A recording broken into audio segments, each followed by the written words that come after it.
Doing big dog. Good. Your hair and makeup looks really, really nice today. Thank you. Yeah. Your makeup looks great. I love your earrings. You want to show the people your earrings?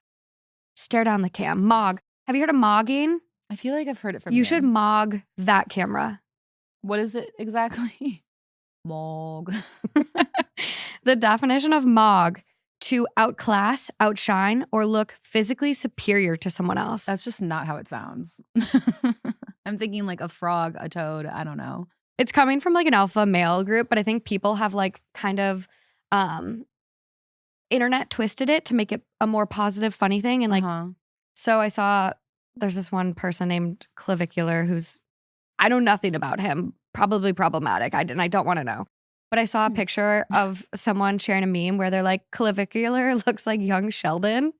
And then the actor that plays young Sheldon responded back and goes, I mogged him here. And I'm like, mog? Okay.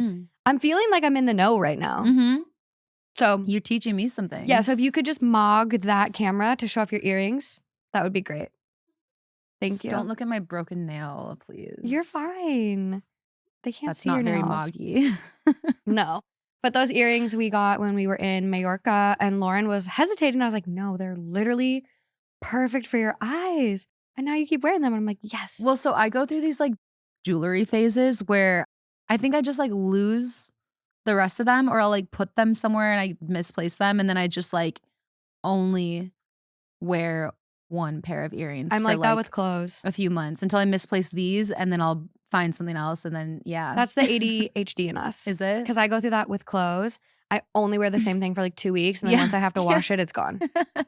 Don't know where it is. No, I will like with comfy clothes, like I will wear them until I stain them, and I'm like, I need to wash them because I need to wear, like I get like really obsessed with like comfy clothes, and I'm like, these can't be replaced, that like these ones are perfect. And then I stain them and then I move on. I'm big into a sleep t-shirt. Like I value my sleep t-shirts more than any other piece of clothing I have because I just cherish them so much. And Justin finally understood it the other day. We got invited, thanks to our Spotify fam, to go to see Shabuzi. What's Shabuzi? Shabuzi's a music artist. Okay. He just put out a new country album. Okay. And it's unreal, super good. You guys should all listen.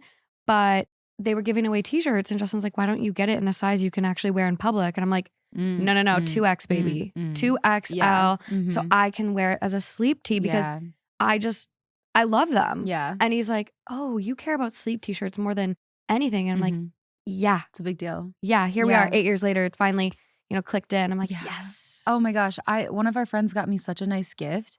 Basically, it's a brand of sweats that's like made for traveling. Ooh. And it's oversized in itself.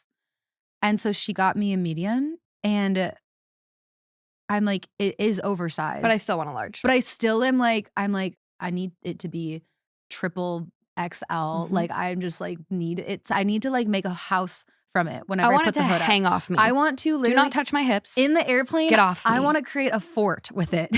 Yeah. That's how I am too. Yeah.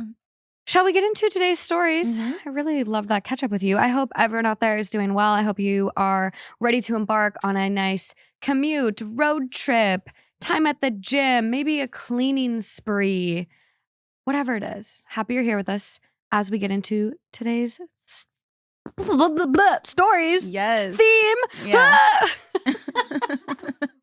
I'm not firing on all cylinders. Me neither. But we've got wine. It is chilled. Do you like it? I love it. Okay, good. Thank you for getting this. Which we are going to need les patience today because the theme is first day on earth. Okay. These are just stories full of people that you kind of wonder what they've been up to the past 20, 30, 40 years of their life. Like, how did you make it this far? Like my dad loves to say to me when I try to help him do stuff, he's like, Morgan, what do you think I've been doing for the last 65 years? I go, truly, I don't know. I don't know how you've made it this far because you need my help. Jerry is like the little, the grandma in Mulan that like literally closes her eyes and like has the cricket and walks through and like everything is like destroyed in his path, but he stays perfectly fine. That is my dad. He is just chaos, which we're going to have dad back on a show soon. I know. I've been hearing for calls for him. Yeah, that would be fun. Yeah. But he has his own show. His own show, guys. Father Knows Something. Yeah. You can go see Dad every week. Yeah. But these people, it's chaos. It is confusion. It is first day on earth. Mm-hmm. Let's dive in. Let's do it.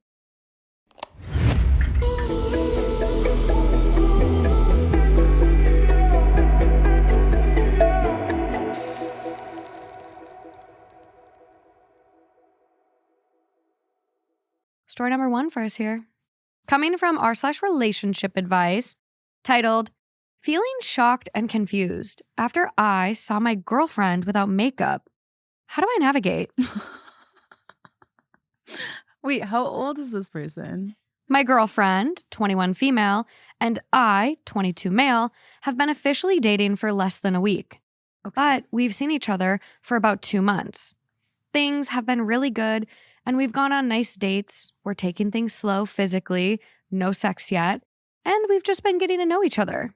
One thing I never really noticed until recently was how much makeup she wears. Or maybe she was just very good at applying it, and genuinely I couldn't tell. Her makeup always looked really natural, so I never gave it much thought. If I really paid attention, I might have seen a little skin texture, but nothing that stood out. The other night, we were at a party, and both of us got tipsy. We ended up in a bedroom, the lights were off, and we started making out, pretty heavily. It was hot, sweaty, and her face was kind of smushed up against my chest. I wasn't wearing a shirt. We eventually fell asleep like that. I woke up before she did, and that's when I noticed. Most of her makeup had rubbed off during the night, and I saw her bare skin for the first time. She had really inflamed red areas on her cheeks and chin, breakouts on her forehead. It looked painful, like cystic acne. It shocked me because she looked so different from what I was used to. It was one of those moments where a part of me, if I'm being brutally honest, felt kind of deceived, which is harsh, I know. It was more shock than actual twinge of feeling turned off by how she looked. But it really did feel like I was seeing a completely different person.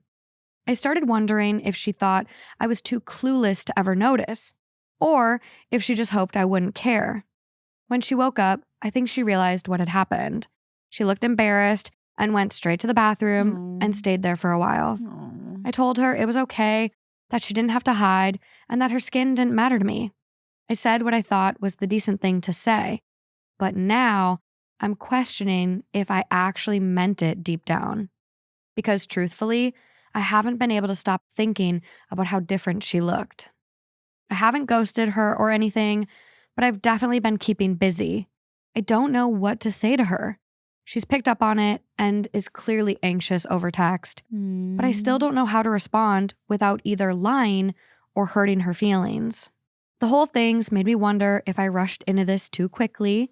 She wanted some type of commitment, and I liked her enough to do that. Maybe I should have pushed back gently, and we should have spent more time dating casually, getting to know each other fully before making it official. I didn't expect to feel this way, but now that I do, I don't know what the right next step is. I mean, if you can't handle that, then you need to see yourself out because she deserves way more than that. I know some people might read this and instantly call me shallow. I've already run that accusation through my own head, but here's where I'm genuinely trying to understand the line. To me, there's a difference between someone wanting to look their best to feel confident and put together and someone consistently presenting a version of themselves that's so curated it creates a false baseline of what they actually look like. That distinction matters.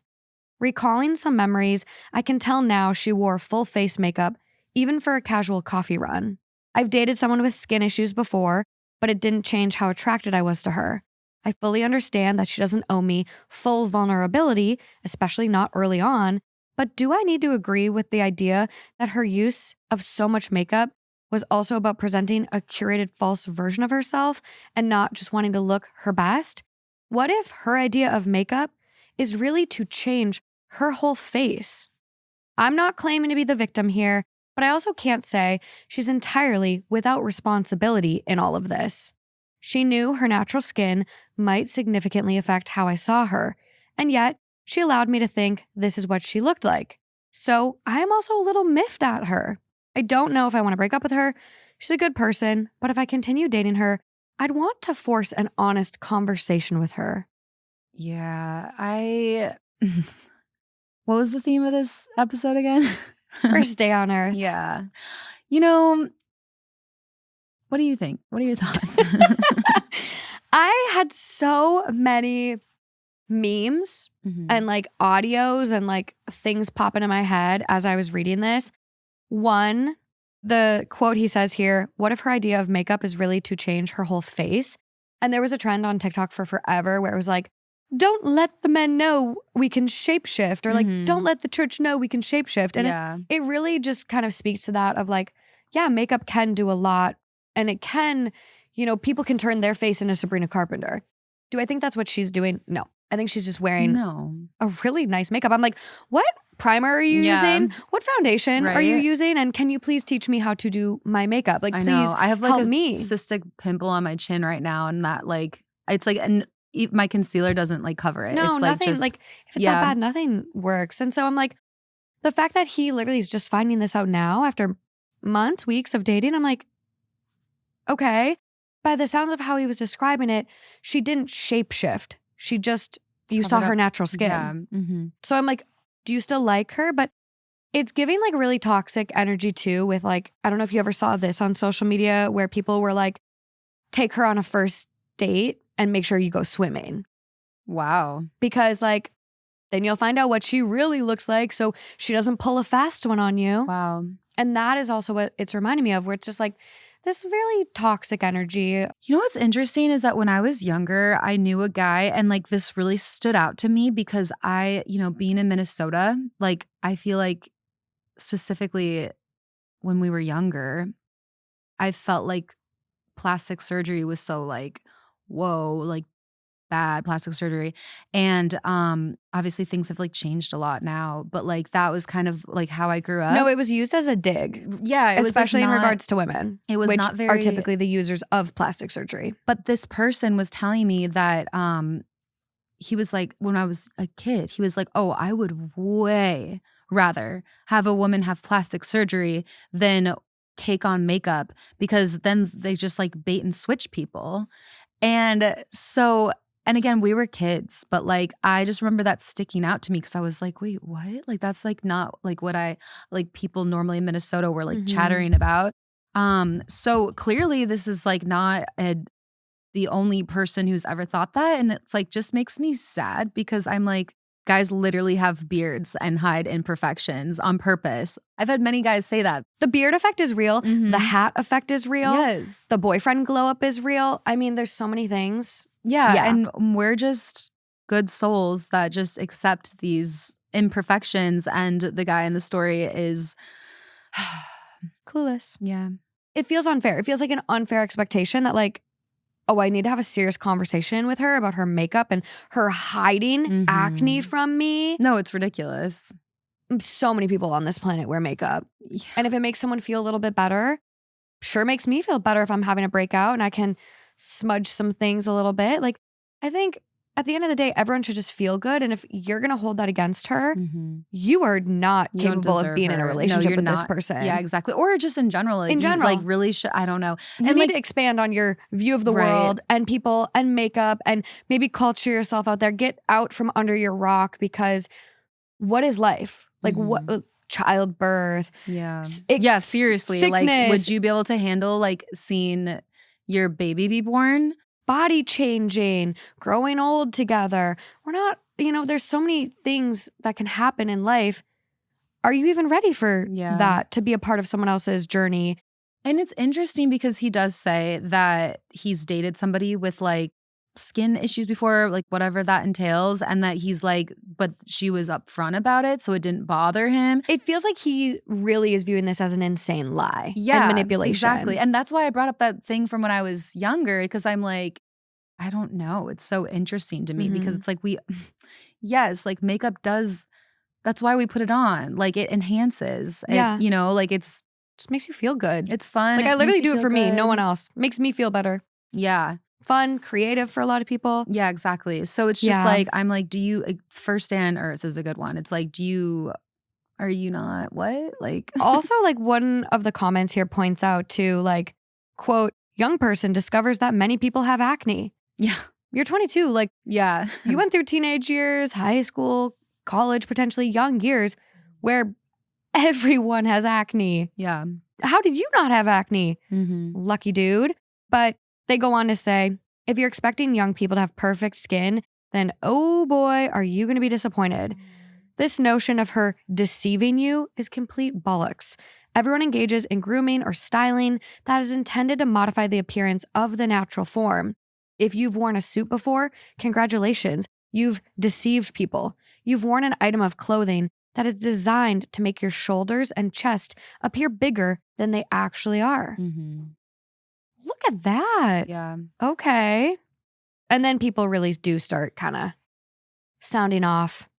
Someone says, you're so self-involved. You think she wears makeup with the intention to deceive you? Mm-hmm. She couldn't possibly be wearing it because she likes it or because she's feeling insecure. And quite frankly, you do sound too clueless to notice if you didn't notice this at all. Mm-hmm. By the way, skin should have texture with or without makeup. How do you even know that she might be having a flare-up? And it usually isn't that bad. You've known her for months, but have seen her with breakouts for one day. Mm-hmm. The relationship is so fresh, and this isn't a good start. No. I'd break up with her, and absolutely, all caps, do not mention her skin or makeup. And to be clear, Mm-hmm. I'm suggesting a breakup so she can be free, Mm-hmm. not because she did anything wrong. Exactly. Yeah. Yeah, this just sounds like a little like boat shoe douchebag, so I'm good. Let her free. Let her free. Let her free. Please, my girl. And send her my way so she can teach me how to do makeup. Yeah, literally. If there's any makeup artists out there, I know we have a lot that listen because you have gifted me presents, whether it be at our Minnesota live show or our New York live show. Thank you again. You know who I'm talking to. That reminds me, those earrings you gave me, I just found them. Remember I was saying I lose earrings? Lauren and gets a lot of earrings from you guys I'm gonna via bring our them on the P.O. show. box, which we are changing P.O. boxes. We will update that very soon. But if there's makeup artists out there and you live in LA, can you please come and like do a makeup class for us? I would love that. Just please help. Please I would help. love that. But okay, we are going to move along to this next one. Story number 2 for us here. This is coming from Am I the Asshole? Titled, Am I the Asshole for getting upset after my girlfriend handed me food with a hard seed without warning me? My girlfriend and I got into an argument, and I'm wondering if I'm overreacting. We were on a trip with her family. I did all of the driving, planned the itinerary, and was already exhausted from the night before. By that point, I wasn't even hungry. She kept offering me food and encouraging me to eat, even though I said I wasn't hungry. Eventually, I took a bite just to stop the back and forth. It turned out to be a tamarind, and she didn't tell me there was a hard seed inside. I bit down hard enough that I thought I cracked my tooth, and my jaw was sore for hours afterwards. I got angry and said, quote, "Why didn't you tell me there was a seed in the food?" Instead of saying, "Sorry, I should have warned you," she told me it was my fault because she doesn't take big bites. This isn't the first time something like this has happened. In the past, she's handed me food with rinds or other unpleasant parts as a joke to get a laugh. So this felt like part of a pattern rather than an isolated mistake. What bothered me most wasn't the tamarind itself. It was that I felt pressured into eating when I wasn't hungry, wasn't warned about the seed, and then was blamed after I got hurt. She says, quote, "You always get mad at me." While I feel like she dismisses my concerns instead of acknowledging her part in what happened. Am I the asshole for getting angry and feeling disrespected?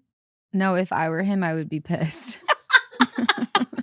Okay, what's so crazy about this is I know why Bailey put this in here. Why? Because you had the opposite happen? Bailey put this one in here because it's kind of like, okay, you're taking this bite of this fruit. You've never had it. Like, why didn't you ask questions? Or like, why didn't you take a baby bite? Why'd you just throw the whole thing in your mouth? Like, is it your first day on earth? Like, never had a fruit? Like, you think about all the fruits that are out there. Peaches, nectarines, apples. Like, they have cores. They have hard bite things. And so Bailey was like, is this your first day on earth, guy? Let me see a photo. Okay. That'll help change my, or like Okay, so this, and also I'm probably not even pronouncing this right. This is a tamarind. Mm-hmm. It looks to me like a pea pod, an edamame looking kind of food. I'm going to be honest, I have never seen this. I have never heard of this. I would go in with a lot of questions if someone offered this to me. Bailey's note, very cultural based, big popular candy in Mexico and things like that. So could be a cultural difference too. I'm telling you right now, I'm a very picky eater. Have trouble with food. I think that if you're introducing somebody to a new food, I think the polite thing to do is to explain it to them without them, like, especially if you just keep on being like, eat it, Like eat it. incessantly. Yeah, and then he's like, all right, I'm gonna eat it. I don't want to. I can totally see it happening. Yeah, I can see myself being really pissed off. And it's like, yeah, sure, like it could have been an easy mistake, but like I'm hurting. So like at least just be like, oh my gosh, I'm sorry. Like next time I'll make sure to like give you like, like just because of the fact that I'm hurting. Yeah. But I guess no one agrees, and that's fine. So the overall vote on this one, friends, is asshole. Yeah. I'm going to be honest. I do think, like, could he have asked more questions? Yes. But the line here, this isn't the first time exactly something like this has happened. Yeah. In the past, she's handed me food with rind or other unpleasant parts as a joke to get a laugh. So this felt like a pattern rather than an isolated mistake. And that's that line. If he wouldn't have had that, I would have been on board with everyone where it's like, asshole, like you should have asked questions, proceed slowly, take a small bite. But the fact that this is kind of a pattern with the girlfriend, yeah, I'm like, this does feel like sabotage. No, it's totally to laugh at him, and she thinks it's funny. Let's get into the comments, maybe not. But let's get into the comments because maybe we could be swayed. Okay.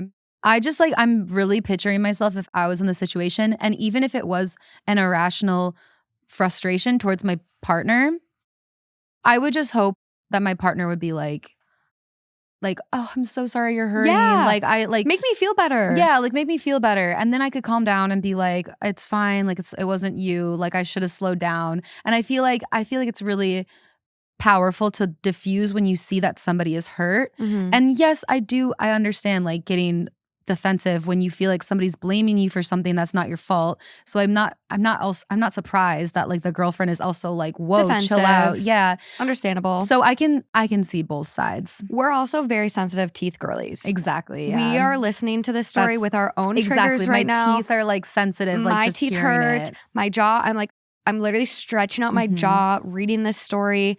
But let's get into the comments and see if we can maybe understand where the overall vote is coming from. Okay, let's hear it. So top comment, 4.3K upvotes. If you felt like you broke your tooth, you must have seriously crunched down on that thing. I think she could have warned you, but I also think you overreacted. It was a seed, not a razor blade. Did she know you had never had a tamarind before? I can't decide if it's everyone sucks here or no assholes here, but this seems very petty on both of your parts. It seems like you were reacting mostly to being tired and feeling unacknowledged for planning the itinerary. I think the seed was your medium to blow up at her. Yeah. The seed that broke the camel's back. Yeah. Literally. You know that's not the... Okay. No, I know. Okay. I know it's straw. Okay. I know it's straw. Rest assured, everyone. God. But I wouldn't be surprised if I did think it was actually seed. Dude, I like mixed up phrases today when I was doing a voice memo and I'm like, I'm turning into Morgan. Yeah. Someone responds to that. I'm going, everyone sucks here if she does this shit as a regular prank. Someone responds, big red box, couple of different this awards, 3.1K upvotes. Who eats unfamiliar food by biting it hard enough to crack a tooth? Dude threw a little tantrum, hurt himself, and turned his rage outward. Which is, I mean, I did say, like, if I was trying something I've never tried before, I would ask a lot of questions. Yeah. But I also have food sensitivities. Like, I am very averse to new foods and foods that aren't in my, like, safe zone. Right. And that's why, like, I mean, like Brian, he literally inhales something.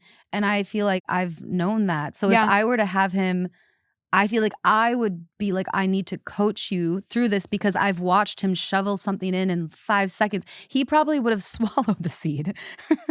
So it probably wouldn't have gotten crunched. No, you guys, I'm about to gross everyone the fuck out. So I've never tried an olive. God, I love olives. Ever. Like I will only eat the sliced up black olives if they're on that like Mexican taco dip. So we're in Majorca. We're at this hotel. We're getting restaurant food. Isn't that gross?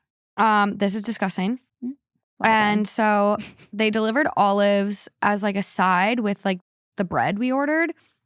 And I go, oh, olives, cool. Nothing else was presented, right? Lauren starts eating the olives. I don't eat any because I've never had an olive. I don't want to try it today.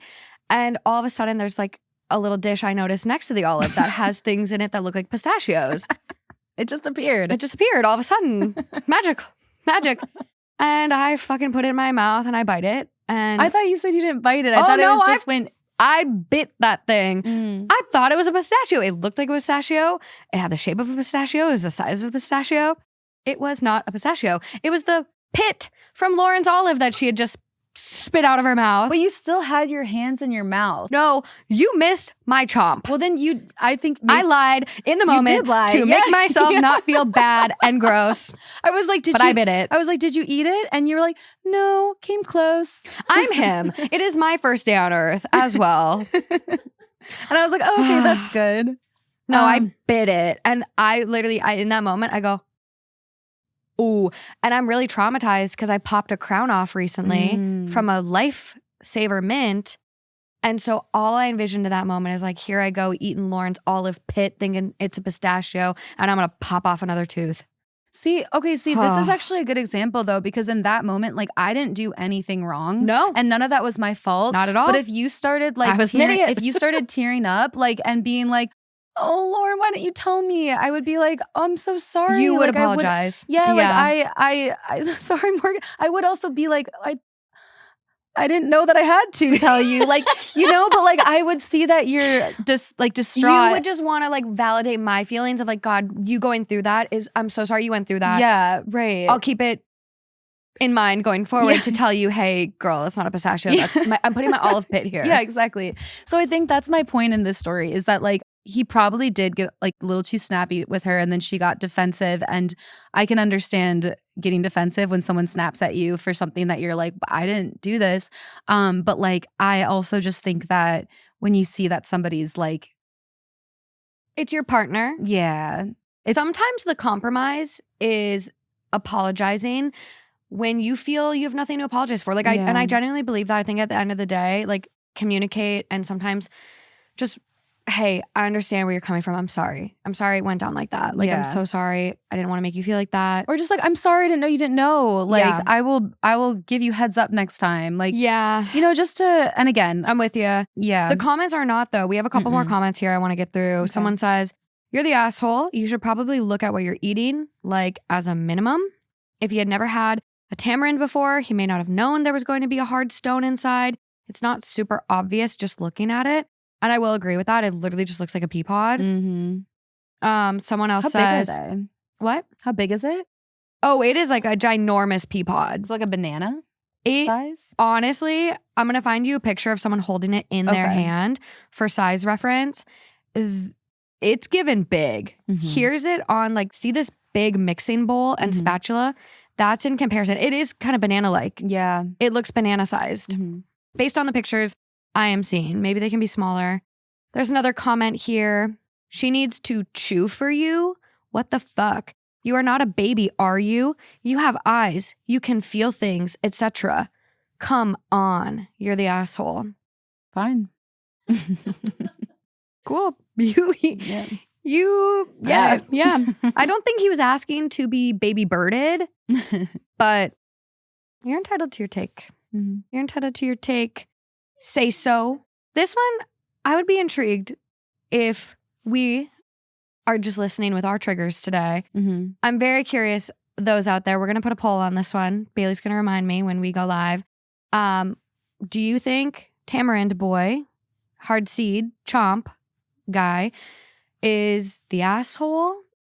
Is it everyone sucks or just no assholes here? I'm very curious where our listenership falls. The other thing is like, I guess we don't really have details on the anger. Like was he unless I missed it, but like if he was just like, what the heck, and annoyed, I don't think that's deep, you know? Whereas like if he started cussing at her and being like, you're a piece of tamarind shit. He said, I got angry and said, why didn't you tell me there was a seed in the food?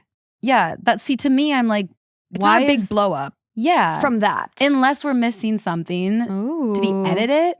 Everyone else is responding because they we could be missing something. I mean? I'm just like, I don't know. To me, I feel like that's like honestly, both of them are pretty normal human reactions. So maybe just everyone sucks. Yeah, or everyone's human. Here. Or no assholes here and just like work on your shit, guys. We're going to see. We're going to let the people decide. Okay.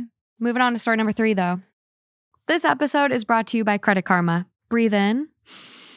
Now breathe out. You feel that? That's the calm of having Intuit Credit Karma in your corner. If you're trying to get your life together in this crazy world, Credit Karma is a great place to start with the money stuff. Your credit score isn't just a number. It can unlock better rates, more options, and real savings. So whether you're moving, leasing a car, or upgrading your cards, it feels good knowing your credit is working for you. When you start to feel like there's too much on your plate, you can count on Credit Karma for less craziness and more credit. Thanks to Credit Karma, I realized I missed some student loan payments. Thanks, Credit Karma.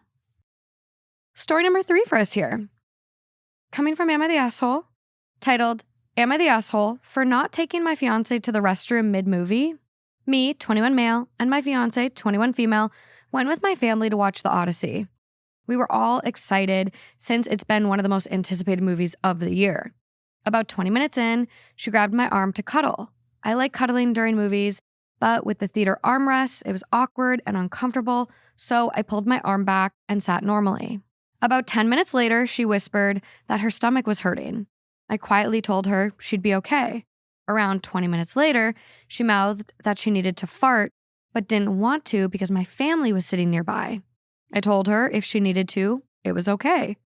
About 15 or 20 minutes later, she said the same thing again. She needed to fart. Then, another 20 minutes later, she said that she needed to use the restroom. There were warning signs. I told her that if she needed to go, she should go. She asked me to come with her. I said no because I wanted to keep watching the movie. And since I didn't need to use the restroom, I didn't see the point in both of us leaving. Every 15 to 20 minutes for the rest of the movie, she was tapping me and continued saying she needed to go and for me to go with her. I was getting irritated because I was trying to focus on the movie while being interrupted repeatedly. I kept telling her if she really needed to just go. But she kept insisting she didn't want to go alone and wanted me to come with her. The repeated interruptions made it harder for me to follow the movie, and I started feeling more frustrated as it went on. When the credits rolled, I sarcastically said, quote, "Now you can go use the restroom since you were bothering me the whole movie." We all used the restroom, talked about the movie on the drive home, and everything seemed fine. When we got back to my house, she was clearly upset. I asked what was wrong, and she said I'd put the movie ahead of her health. I responded that she is an adult and didn't need me to accompany her to the restroom. She ended the conversation by saying, quote, "Yeah, I don't need you." Okay. Later, she texted that she has serious bathroom issues and that I wasn't taking her health seriously. From my perspective, it never seemed like a medical emergency. It seemed like she wanted me to walk with her because she didn't want to leave alone. She says I prioritized the movie over her. My sarcastic comment was rude, and I didn't care about her health. Run. I agree, the comment was unnecessary, but I also felt like it was inconsiderate to repeatedly interrupt the movie over something that she was capable of handling herself.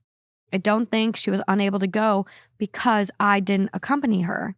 By the way, just to rule this out, this is not an unsafe theater or area whatsoever. She would not be in any danger or harm walking anywhere in this theater alone. So, was I in the wrong here? I'm looking for honest opinions. This is actually the movie How to Lose a Guy in 10 Days. Yeah, actually. Like, I don't even know what to say. 21, You're not a 7-year-old at Despicable Me. You are perfectly capable of going to the restroom. This is also, I'm pretty sure the runtime on the Odyssey is like 3 hours. It's 3 hours. Every time I talk to someone who says that they've seen it, instead of when I say how was it, instead of saying it was good first, they go, it was long. Very good. Long. I'm really surprised, and I think this should be honestly a common thing in theaters. And I get why they don't do Bathroom it. break. I love an intermission. That would be great. I love going to Broadway musicals and knowing I'm going to get a chance to pee. Mhm. I love an intermission. So true. Let me refill on snacks. I would for sure buy more. Let me get another icy and pee in peace without missing anything. If it's over an hour and a half, I think that would be great. Yeah. Yeah. Yeah. This 3 hours, how are you sitting there hotboxing everyone in this theater with an upset stomach? I Like, know. just go to the bathroom. know. Fart. I know. Fart. Just fart. Yeah. I will fart in a loud theater right next to Justin. That does not faze me. Just fart. Yeah. Someone Unless it definitely crop dusted me smells. today. Yeah. It's just fine. Just fart. I feel so horrible. The other We've come a long way, haven't we? what? With what? Just the farting. Oh yeah. People still send me the fart cake or that article of the girl who got paralyzed because she wouldn't fart. That's horrible. I get sent that at least a couple times a week. That's awful. And I appreciate that you are concerned for my health, but I will rest assured, Toot City at my house. There you go. We're fine. You're healthy now. I'm just passing gas. Yeah. You know, What did this turn into? you needed that is what I saw. That was a moment that you really needed. So Apparently. Apparently. yeah. I love that little kid. um Do go on, Lauren. I'm so sorry. I've derailed this train. You're good. I think I might be in a slower wavelength as you today. So I'm struggling to keep up. No. The past couple episodes I've recorded, I need to start putting a limit on the caffeine intake because Is that what that is? I like it though. I would like to match you right now. we could go have an espresso shot across the street. It's too late for that. I'm working on my sleep and self-care. How do we get back? How do we get back?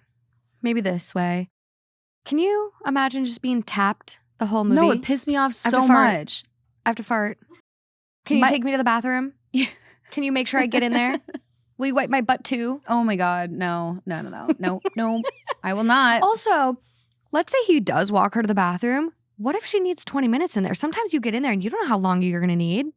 If her stomach is this upset where it is a medical emergency and he is neglecting her health. It almost feels like she's just like purposely testing him. Like it This does feel like a feels test. really odd. I don't know. I mean, I guess maybe. Do people genuinely think like this? I don't think so. I do think this is more of a test, Yeah. actually, now that you say that. Because, I mean, they're engaged at 21. Yeah, Very young. Yeah. You know, maybe this is their first relationship. Is she pregnant? I don't think so. Because like, if that were to be a factor, I wonder if that's plays into it where she's just like, if I need something, Yeah. like, you know what I mean? I don't know. Because like that would change things a little bit for me. I'm not seeing anything in regards to her being pregnant in the initial comments. I'm not seeing an update on this. Interestingly enough, though, OP does respond to this comment that says, I'm leaning towards you're the asshole.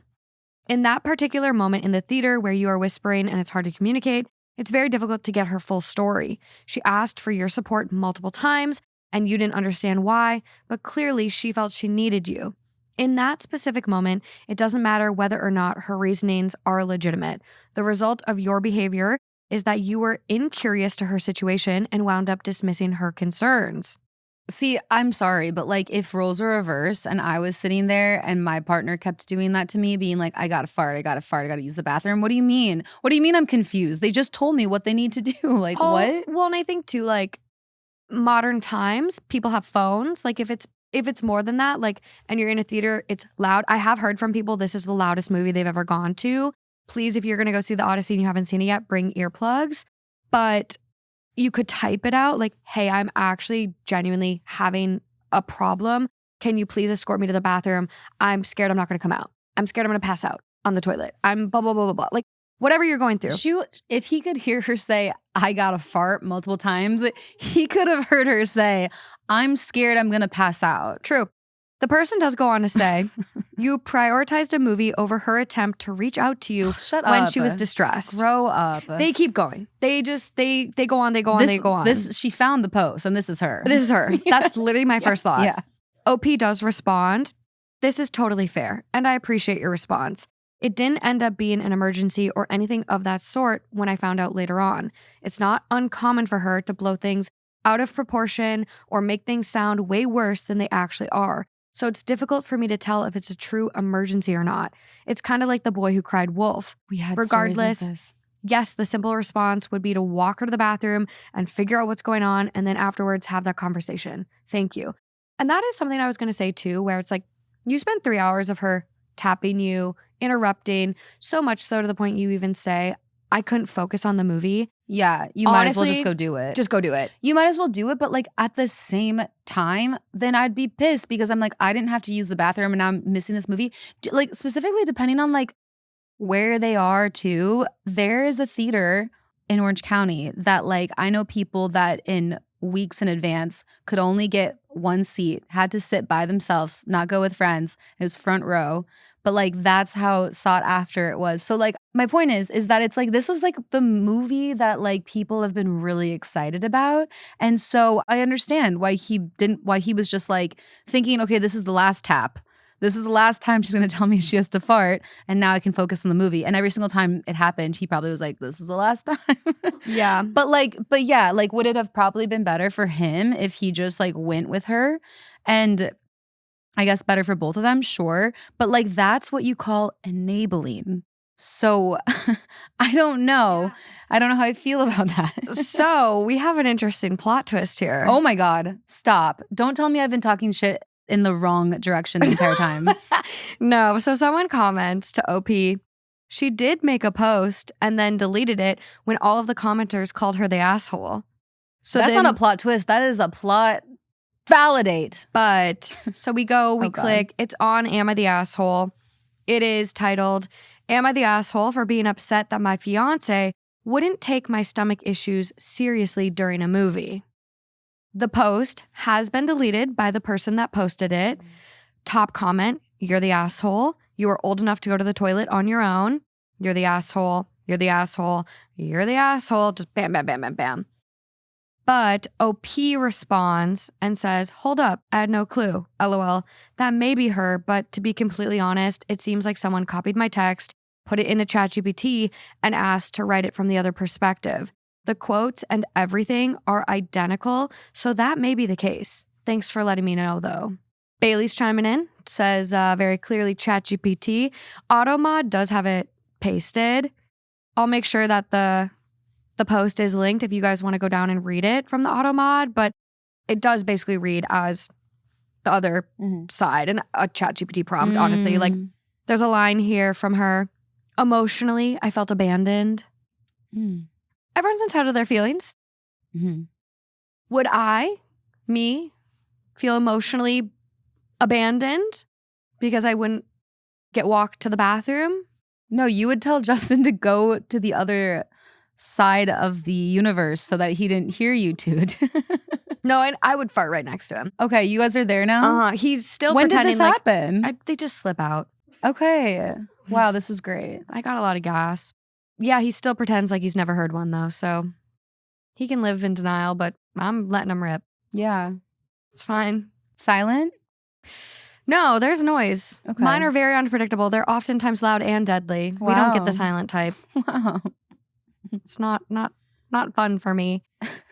There is a couple other comments here, though. Someone does say the emergency was that she's trying to figure out if you'll show her you care to an irrational degree so that she can feel loved. I'll save you the suspense. People who have deep self-esteem issues never feel loved enough, no matter what you do. Someone responds, yes. This is her version of, would you still love me if I was a worm? She sounds like an insufferable child, not the asshole. People are commenting, major red flags, OP, get out now. Forget about this guy. Someone says, what health issue requires him to accompany her to the restroom? Someone else, not the asshole. Are you sure she's 21 and not 2? Yeah. No, I think that like something like this and entering in such a big commitment like a marriage, I don't want to be that person that's just like jump ship. But at the same time, I think that I don't think you guys are ready for a marriage right now, or at least she's not, because it's not a healthy way to unhealthy expectation out of another person in general. Like, or even just the communication then after. Exactly. Yeah. Like you neglected a major health concern. Just say you felt unloved. Yeah. Emotionally abandoned. Exactly. Say how you feel. Don't manipulate the situation into then, again, boy who cried wolf. Exactly. But let's get into marriage and what happens when a marriage doesn't go well. I wish we had an update. We have to go to the next one? Okay. Nothing. All right. But it's new. But that was... Odyssey just came out. Yeah. You know? You're right. He's very active in the comments. Maybe we'll see it. Okay. There's hope. Odyssey boy. Fart boy, chime in. Yeah. Frat boy? Fart. Oh, fart boy. Take a shot every time Morgan says fart. People are going to be wasted. Okay, this next one is coming from r/When Women Refuse. It is titled, My friend is getting a divorce and her husband is pretending like he doesn't know what this means. So my friend Katie and her husband Alex were having a conversation about their cat. The cat is elderly and has health problems that are interfering with its life. They've taken it to the vet many times and tried different things, but nothing is working and the cat continues to have problems. During this conversation, Katie suggested that perhaps they need to think about putting the cat down. Well, Alex exploded. He started shouting at her and basically called her a horrible person and said a lot of other things, and it came out in all of his shouting that he had been having an affair. He claimed it had been going on for a couple of months, but Katie subsequently learned Alex had been cheating off and on with this woman for, all caps, 10 years. Wow. So, of course, she was like, you broke our marital vows and you've been lying to me for ages. Mm-hmm. I cannot trust you. I want a divorce. And since the house is in my name, that means you must move out ASAP. Mm-hmm. So she gave him a deadline to move out. A few days later, Alex still had not moved out. And Katie returned home from work to find that he had purchased a tomato plant. She was like, Alex, what the fuck? You are moving into an apartment. Why buy a plant? You aren't going to have a yard anymore. And he said, quote, I thought I could spend 4 days a week with a fair partner and 3 days with you. Oh, that's a great idea. Why did I think of that? As if he didn't understand what a divorce was. What is happening? As if she would want joint custody of this lying, unfaithful piece of shit. Alex finally did move out and in with his affair partner, but left all of his stuff behind. He refused to come get it until Katie threatened to find the most expensive moving company in the Chicago metro area and have all of his stuff sent to his affair partners and then send Alex the bill. He continues to call and text her and email her, begging her to take him back. He will not take no for an answer, and Katie is like, what part of I want a divorce do you not understand? She's trying to force the divorce through as quickly as she can, which is very quickly, as they have no children or joint property.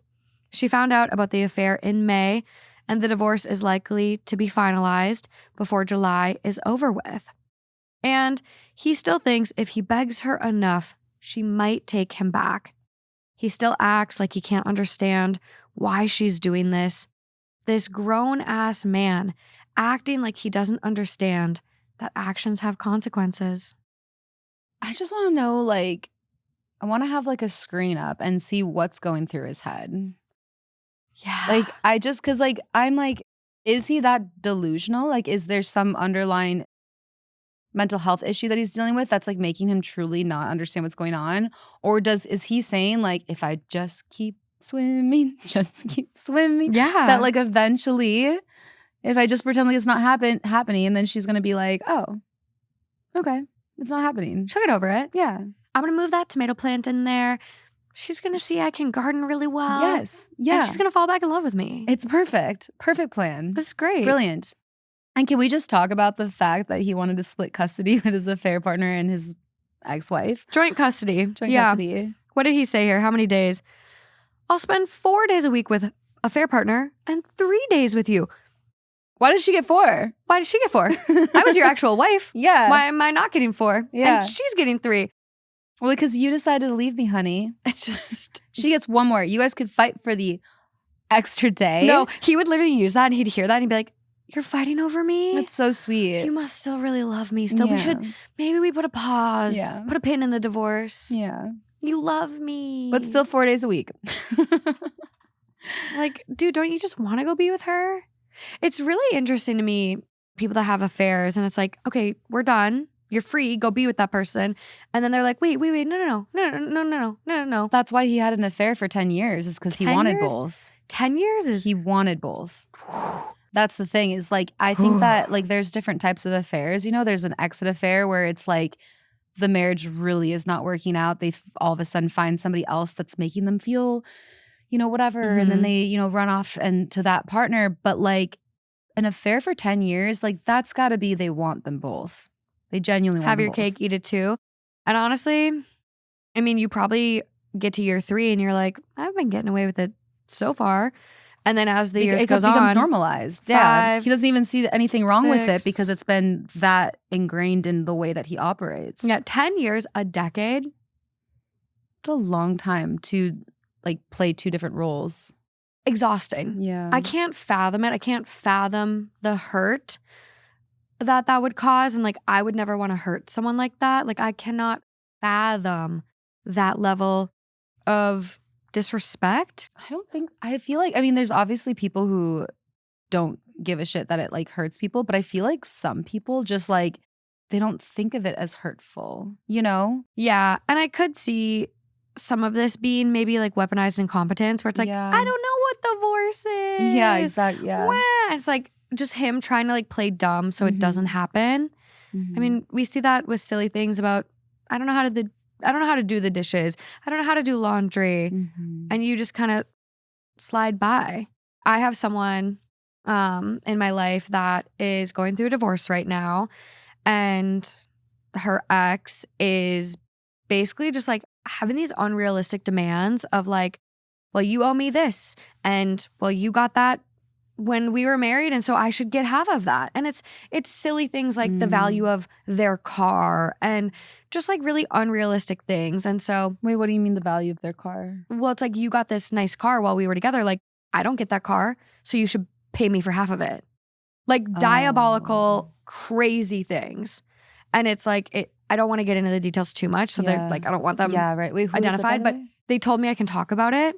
I'll tell you offline. But this person is like asking for unrealistic things, asking for half of stock values that she's gotten, like crazy stuff. And he's moving in with his new girlfriend. And it's like, I kind of told her, I was like, just wait. I go, he's going to want to propose to her. She's going to want him to not be married anymore. Just wait. I go, you don't have to bargain with the terrorist. Like, just wait it out. Yeah. Because he's going to be motivated eventually and he's going to want to sign. Yeah. And that's like kind of this. It's just like, let him play dumb. Proceed as you can. Try to get the divorce, you know, whatever. But like, don't appease him. Well, see, stuff like this is like, I'm like, do I want to get married? You'll find the right person and you're like, yeah. No, I'm like, why can't we just symbolically get married? Yeah. I'm like, I don't. Just have the party. Why do I have to have the legalities when like I hear stuff like this that I'm like, I feel like if I'm going through something super emotionally heightened, then the idea of having to like delegate all of these other finances and things like that and having them be like, I don't know, I feel like that just sounds so stressful. That's also what prenups are for. Have everything very clearly defined. Your exit plan is in place. And not because you're predicting a divorce, but because the state already has an exit plan predetermined for you if you don't have a prenup. We do have some comments to get into. People just really like chiming in for support. Someone says, quote, she broke up with me out of nowhere for no reason. I hate people like that. That statement is always a red flag. Yeah. Absolutely no self-awareness or ability to do some self-reflecting.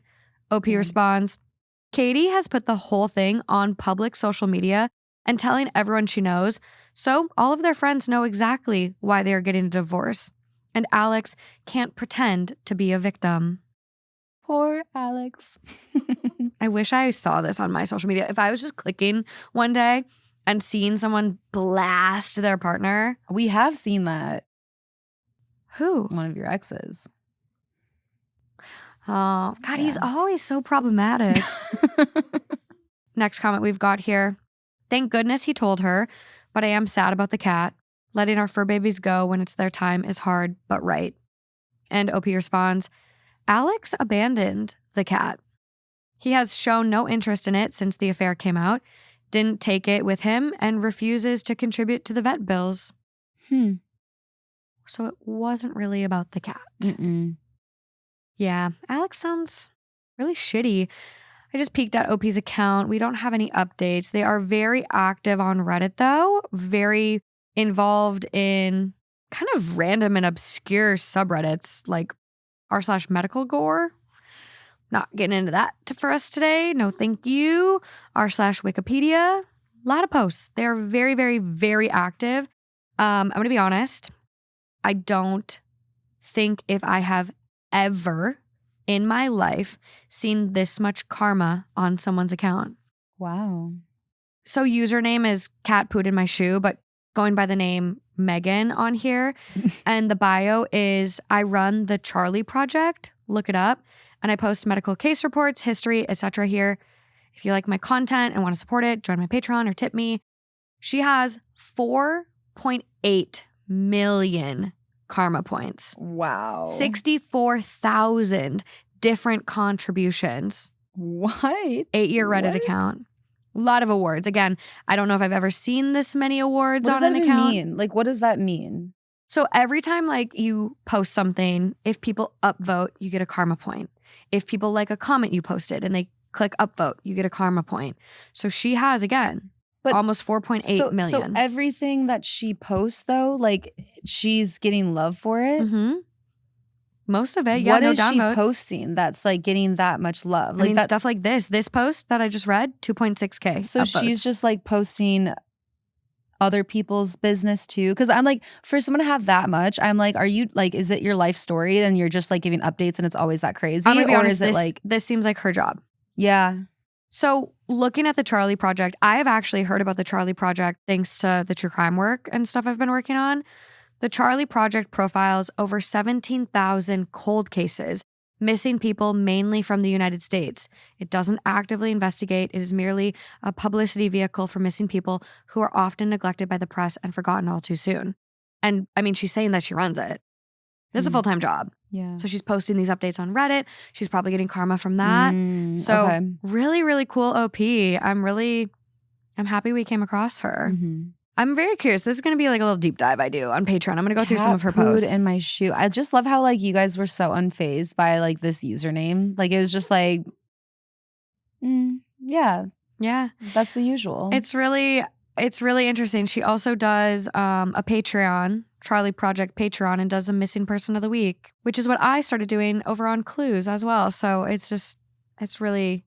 she's doing a lot of amazing, amazing work. So I'm definitely going to do a little deep dive on her account and some other threads she's posting. I know I'm overdue for a true crime episode on this show, and I really want to highlight some cold cases that are maybe close to being solved because there are a lot of them, and Reddit has solved cold cases from the internet sleuths, the internet detectives. So I'm gonna put that on our radar. But moving along to this next one.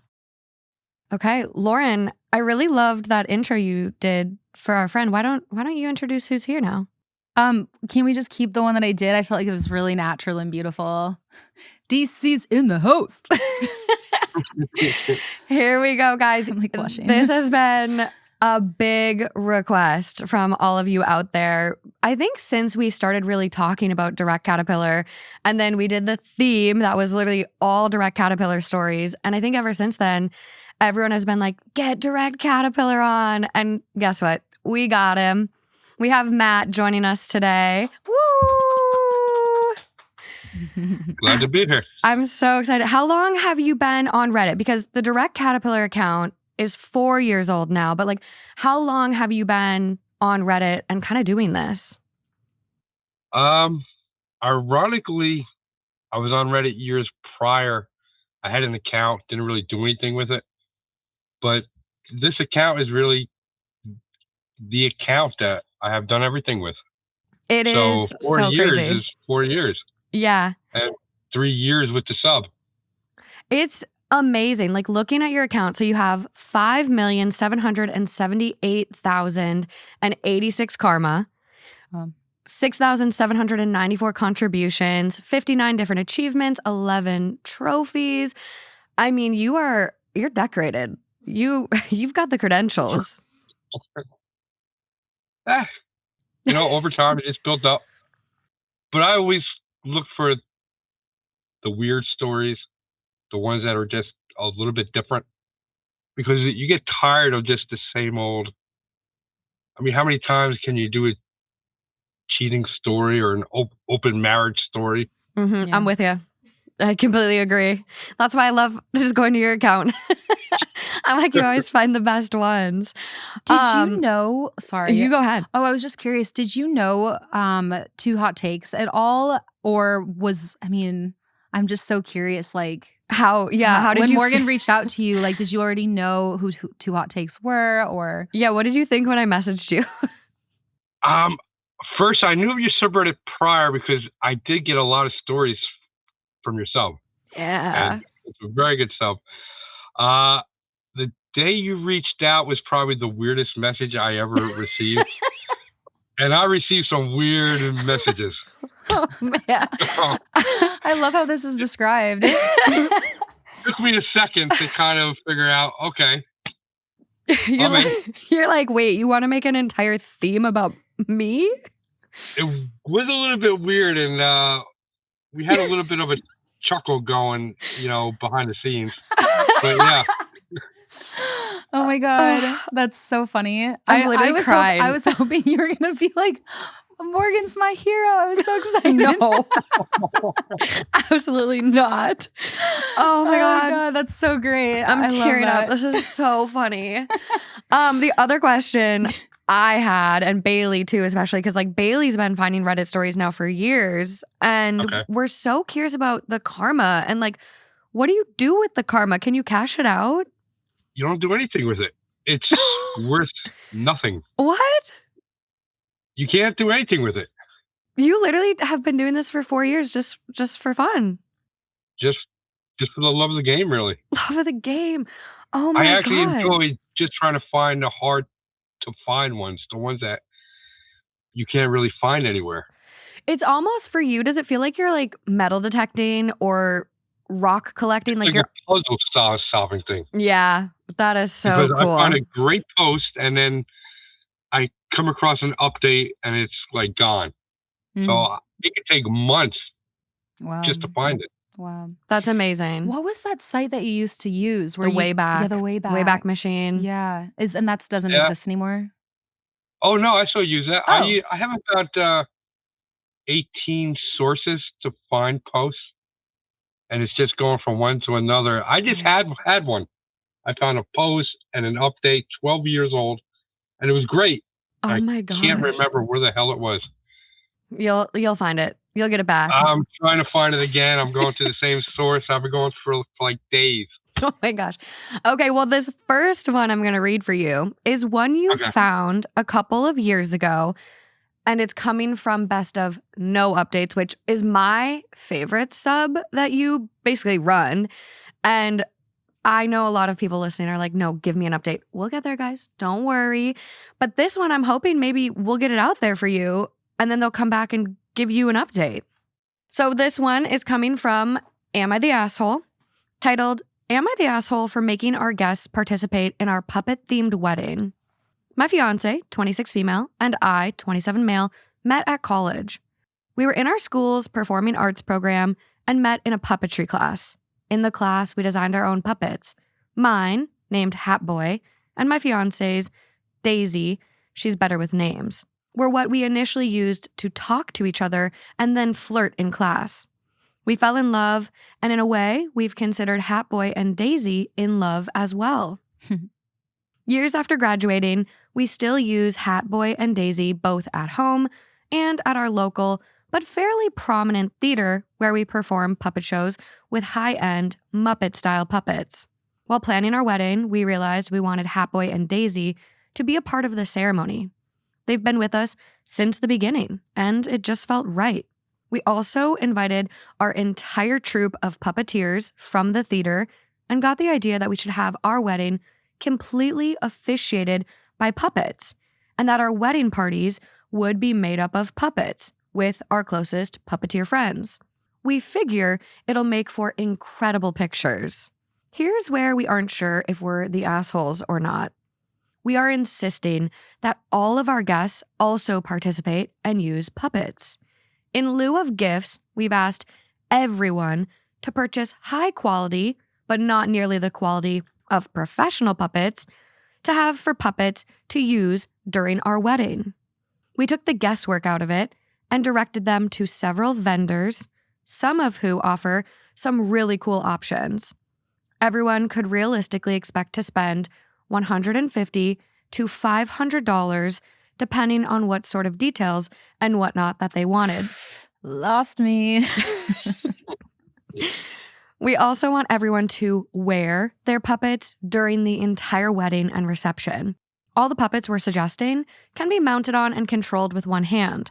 The puppets are meant to be guests at the wedding in the same way all of our human guests are there as well. Well, let's just say there are a lot of people not happy. Both of our parents, my wife's sister, and my family members on both sides have complained that this is completely unreasonable. They're concerned about how much they're going to be able to eat and drink. How are they going to dance? You don't need hands to dance, so I don't know where that complaint came from.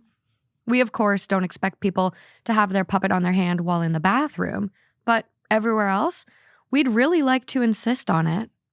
We also made sure that our hors d'oeuvres are all finger food. There will be plenty of cocktail tables so people can put their drink down. We even made sure that all of the food for the dinner itself is portioned so that it can be eaten in bite sizes just with a fork without having to use a knife. You guys are so weird. We really think this would make for a special day. We only get to do it once and think it will be an event that all of our guests will remember for a lifetime. We have a hard time believing that once there, they wouldn't have a blast. So Reddit, are we the asshole for making what we think is a silly but harmless and reasonable request for our one special day? Thanks for reading.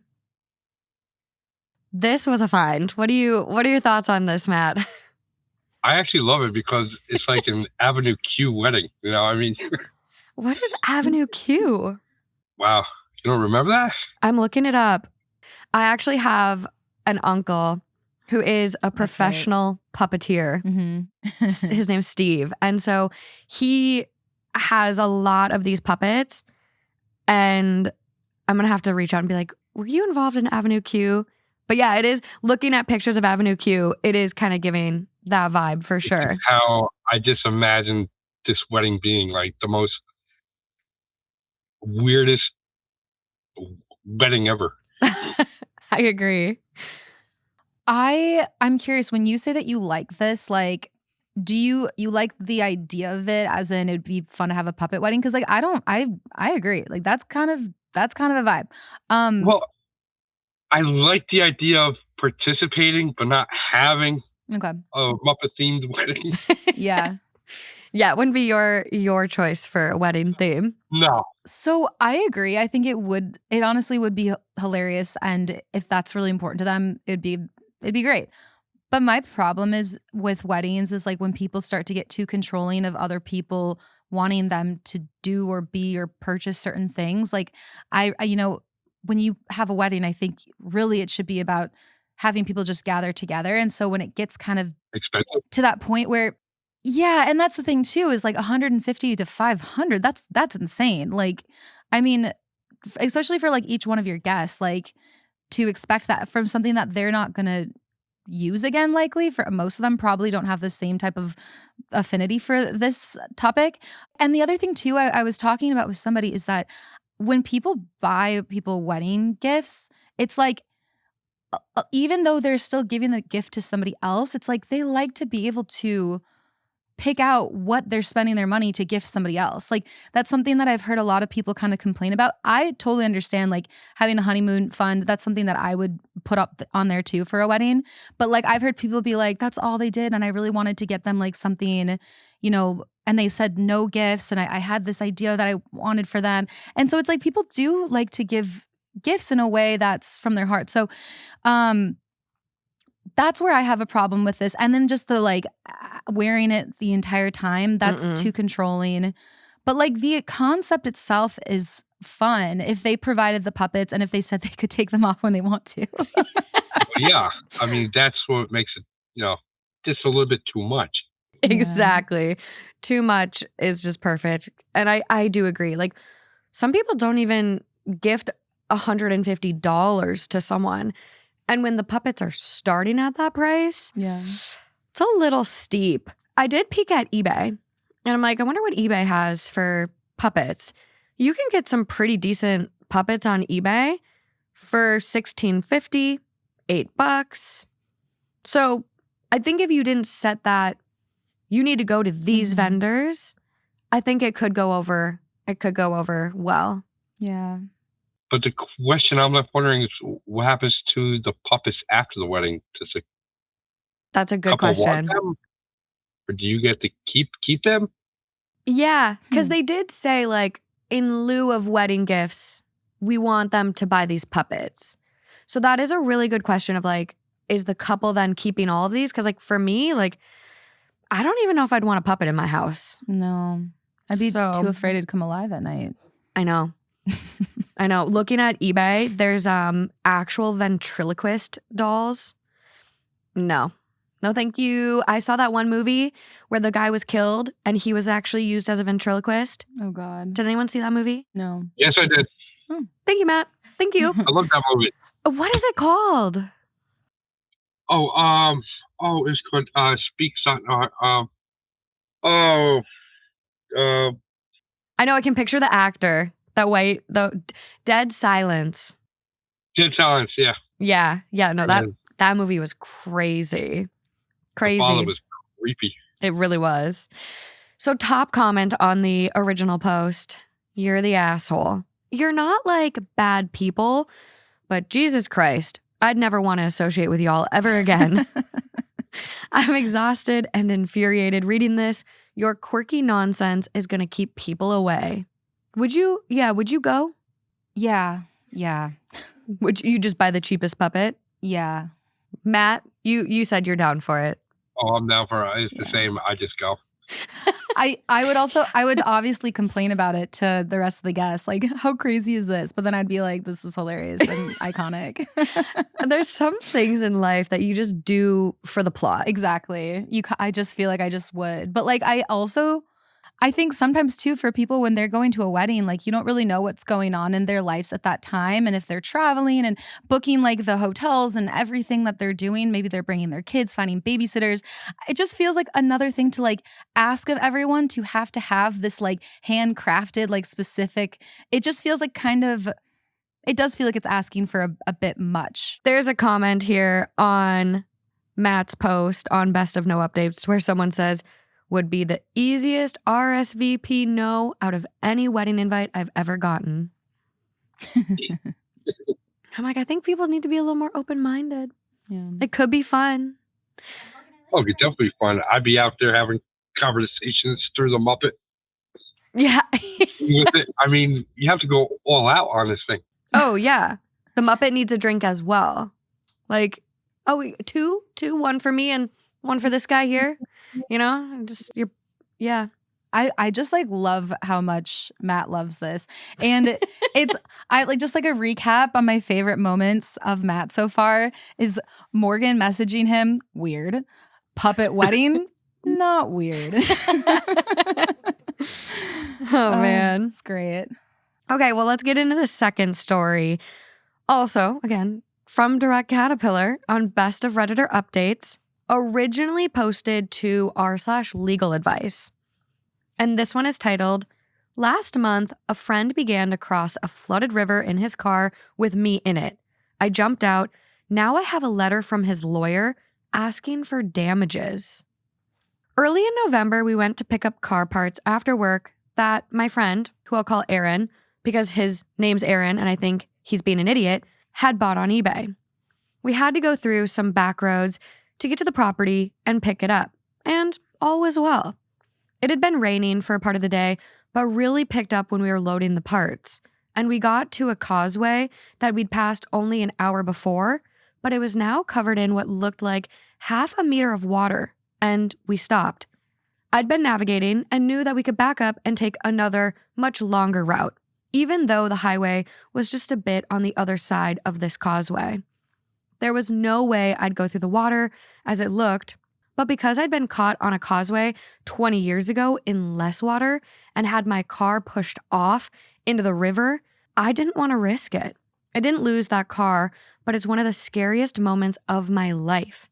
I said we had to turn back and could take a different road 10 kilometers around, but that would take us via a bridge on the same river. Aaron decided to push on and started moving, and I panicked and I got straight out of the car. It was far more water than I'd had to go through when I nearly lost my car and life previously. I got out well before the water though, so I didn't let water in the car, by the way. Aaron didn't even get halfway across and the water pushed his car off the side, rolled it completely over, and it ended upright on the bank 50 meters downstream. Wow. He was extremely lucky not to drown, and I ran down and helped him out. Immediately, he was aggressive and combative because he said with my weight in the car, he'd have made it across. Oh my God. Admittedly, I'm 130 kilograms, but his car is a 1,650 kilogram Commodore wagon with a couple hundred kilograms of eBay parts in the back. So it's not like I would have made much of a difference. That's so frustrating. We phoned for help and the river went down within an hour and made it across the causeway by foot. We haven't spoken since, and he's avoided me in places we usually go. But on Friday, I received a letter from a lawyer that I know is real in our town, but it sounds like it was written by my friend. It's asking for $50,000 for the car and personal damages because I made the car unsafe by getting out. This guy's an idiot. It was a 1997 Commodore, maybe worth $1,500 on a good day. Someone reassure me that it's not up to me to sit in someone's car when they're doing something dumb. No, you're very correct. So there's that. Oh my God. What did you think when you found this one? I thought that the friend was an idiot. I'd agree with you. Genuinely. Yeah. I don't think it would help either, right? Like, It wouldn't. No. like there's no way. Water is just going to push your car. It doesn't matter how much weight you have in it. It's just going to move. Yeah. No, that's so scary. And like, imagine it rolled and like, you're not able to get out. Mm-hmm. Like, does he have a window breaker in his car? I do. I do have one of those little like window breakers for emergency. Everyone should have one. I do too. I was getting like slammed with ads nonstop on TikTok, and I was like, all right, guys. They convinced you. Like, bought like 5. They convinced you. So Matt put some relevant comments here. Someone says, so what I gather from this, friend wants to cross river washed road. You say it's a bad idea. He says, nah, mate, I'm doing it. You get out at fear for your own safety. Friend drives in and car washes away. Your friend blames you because 130 kilograms could have saved it. Yeah, that sounds like a crock of shit. I don't think you are liable for shit. However, I would consult an attorney for legal advice pertaining to this situation. You were in imminent danger and acted on it by ensuring your own safety. There's nothing wrong with that. However, do not repost responses here and show him what people say to you. You could be liable for reasons or even be incriminated. Wait, For what reasons? They don't say. That's what they say. You could be liable for reasons What? unknown to me. I have no clue. I also, what do you guys think about this? Because like I feel very positive that the friend wrote this and then put the name of the lawyer on the letter because it just doesn't sound like this is something that a lawyer would write. Yeah. And also because he said it sounded like his friend's writing, so that even more so. So it's like he could literally countersue his friend because that's that's very illegal to do that. To use The lawyer could sue him for misrepresenting as the lawyer. Right. Yeah. Yeah. I guess for me, I'd almost want to reach out to that lawyer and be like, hey, I got this letter from you. Is this real? It's extremely illegal to do that. And even if it's not an actual name of a lawyer, to do like a fake lawyer and put on and send a letter, that's also very illegal. So your friend's a moron. And then the other thing too is I think it's a safety hazard to be friends with people that are that stupid. So I would agree with that. I would agree. Should probably cut that one off. So OP does respond to a few comments, basically responding to the one I read to and just saying, yep, that's what happened. I got carried away in a moment of salivating over internet justice. I won't say anything to him about this post. And then someone says, your, parentheses, probably ex-friend, is an idiot. Hasn't he seen the if it's flooded, forget it adverts the blood police put out every time there's a decent amount of rain? And I haven't. I feel like I can't even imagine like seeing this flooded over Riverway and like convincing myself to drive through it. Like, would you even like how? No, trust me, I've seen idiots try to drive through that stuff, and it's amazing how many get stuck. It's not worth it. No. Mm-mm. Yeah, because you're on the East Coast, right? Yeah. Or okay, at least four seasons. So We've had some flash floods that will cause that, and I've seen it. Really? Yeah. We don't have many causeways in like LA or Minnesota. Like I feel like it feels like a Florida thing too, like kind of down in the South. I'm not sure. Yeah, I don't know. I'm Googling what a causeway is. I need pictures. I know. I didn't want to say it after I'm like dishing on this guy being a moron, and then I'm like, what's a causeway? It's a big word. So it looks like this. It's basically a road in between like bodies of water. Yeah. And then obviously if it floods, then it's like it goes under. Yeah. I did not know that's what those were called. Yeah. So then that's nuts. That makes it even crazier. Yeah. Well, and this sounds like it was the middle of nowhere, you guys. Like these are back roads. Like that's a nice causeway with like pavement. This doesn't sound like that. Yeah. And when I was living in Palm Springs, we did have like kind of, I guess, like riverbeds. Like you would drive through the road, but there would be like old dried up riverbeds on either side. And when it would downpour there, those would flood up finally. But like I never would have driven through it. Like they actually closed them there. So this is crazy to me. But let's get into the update and see how this all turns out. So update. I went to a lawyer my parents had used a few years ago and that they recommended. She took one look at that letter from my friend Aaron's lawyers, and she said she has concerns about it and that she would respond. She contacted his lawyer, and my lawyer mailed me to tell me Aaron's lawyers aren't his lawyers at all. Whoa, shocker. But to contact her if I heard more, otherwise no need for any more action. Aaron had apparently faked up the letter and admitted as much to me yesterday when he finally decided to talk to me. He wants me to retract my complaint to his lawyers about him using their letterhead. I hadn't complained to them myself, so I did the time-honored thing and told him to go pound sand. But it might have rhymed with go eat a bag of dicks. So it sounds like that lawyer did reach out to him to be like, hey, buddy, not good, not okay. He should tell him to go drive over another flooded causeway. Lord. I'm kidding. Bad. Well, I mean, he said eat a bag of dicks. I just thought this one would be a little more whatever. Anyway. He already lost one Commodore. Yeah, no, I don't actually, not actually recommending it. Just, play on words, I guess. This is a satisfying update, though. I appreciate you finding this because this is a very, very satisfying update. Yeah, how long does it take you to find it? You said sometimes it takes months. I've had one that took maybe 2 years to find. Oh my God. Do you remember what story it was?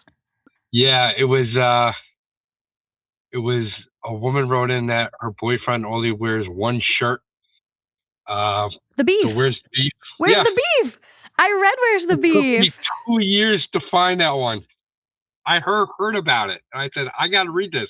Wait, I don't think I had an update when I read it. There is no update. I looked, but it took 2 years to find the original. Oh my Oh. gosh. Yeah, I just read that on my episode with the Basement Yard guys.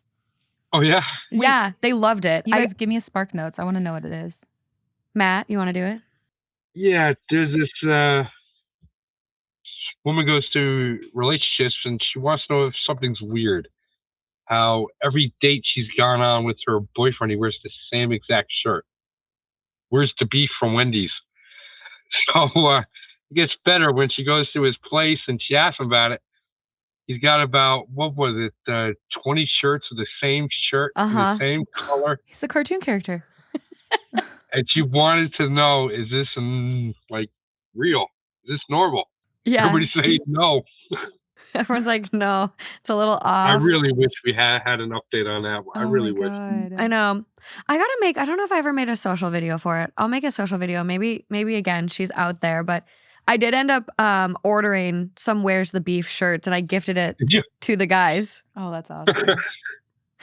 So it was really good. That's such a good one. But I just have to say thank you because you make my life, my job so much easier. I also messaged Matt a couple weeks ago now. And I was like, hey, do you remember this story? It was kind of like this. And you responded back so quick. And you're like, I'm on it. Like, let me see. I love it. Within 20 minutes, he sent me the post. Wow. And I'm like, you're so good. And I appreciate you so much. So thank you for coming on and helping us tackle these stories. Thank you for having me on. I really enjoyed this. I know. Maybe round 2, we'll give you a full episode. Yeah, let's go for it. Okay, good. Yeah. This is a good test run to make sure you liked it. So I'm really glad you feel good because this was so fun for us. I know. I'm really Little baby steps. Yeah, baby I was steps. going to ask because I know that you were like a little bit nervous about this. How does it feel taking it from the keyboard to the mic? I'm not as nervous as when it started. Woo! I know it's not that It's a bad. little bit better. Yeah. I know maybe next time I might be a little bit better because this was the first time I've ever done anything like this. First rodeo, yeah. And you did great. You did great. And natural. Thank you. Yeah. This was I really fun. enjoyed it, and everybody was really great on this. Thank you. Yay. Yeah. Thank you. Okay, guys. Oh, did we lose him?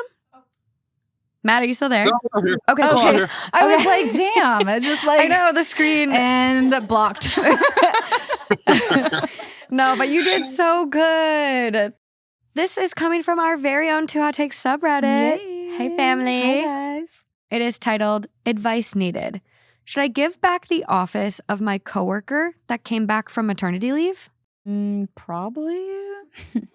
Hi, I'm a longtime listener of Two Hot Takes. Love the podcast.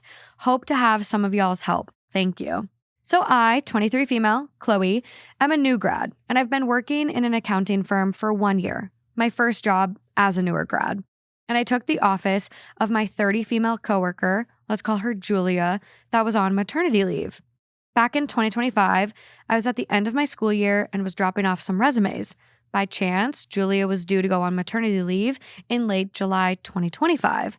So I started in late June. I was following Julia everywhere. She showed me everything.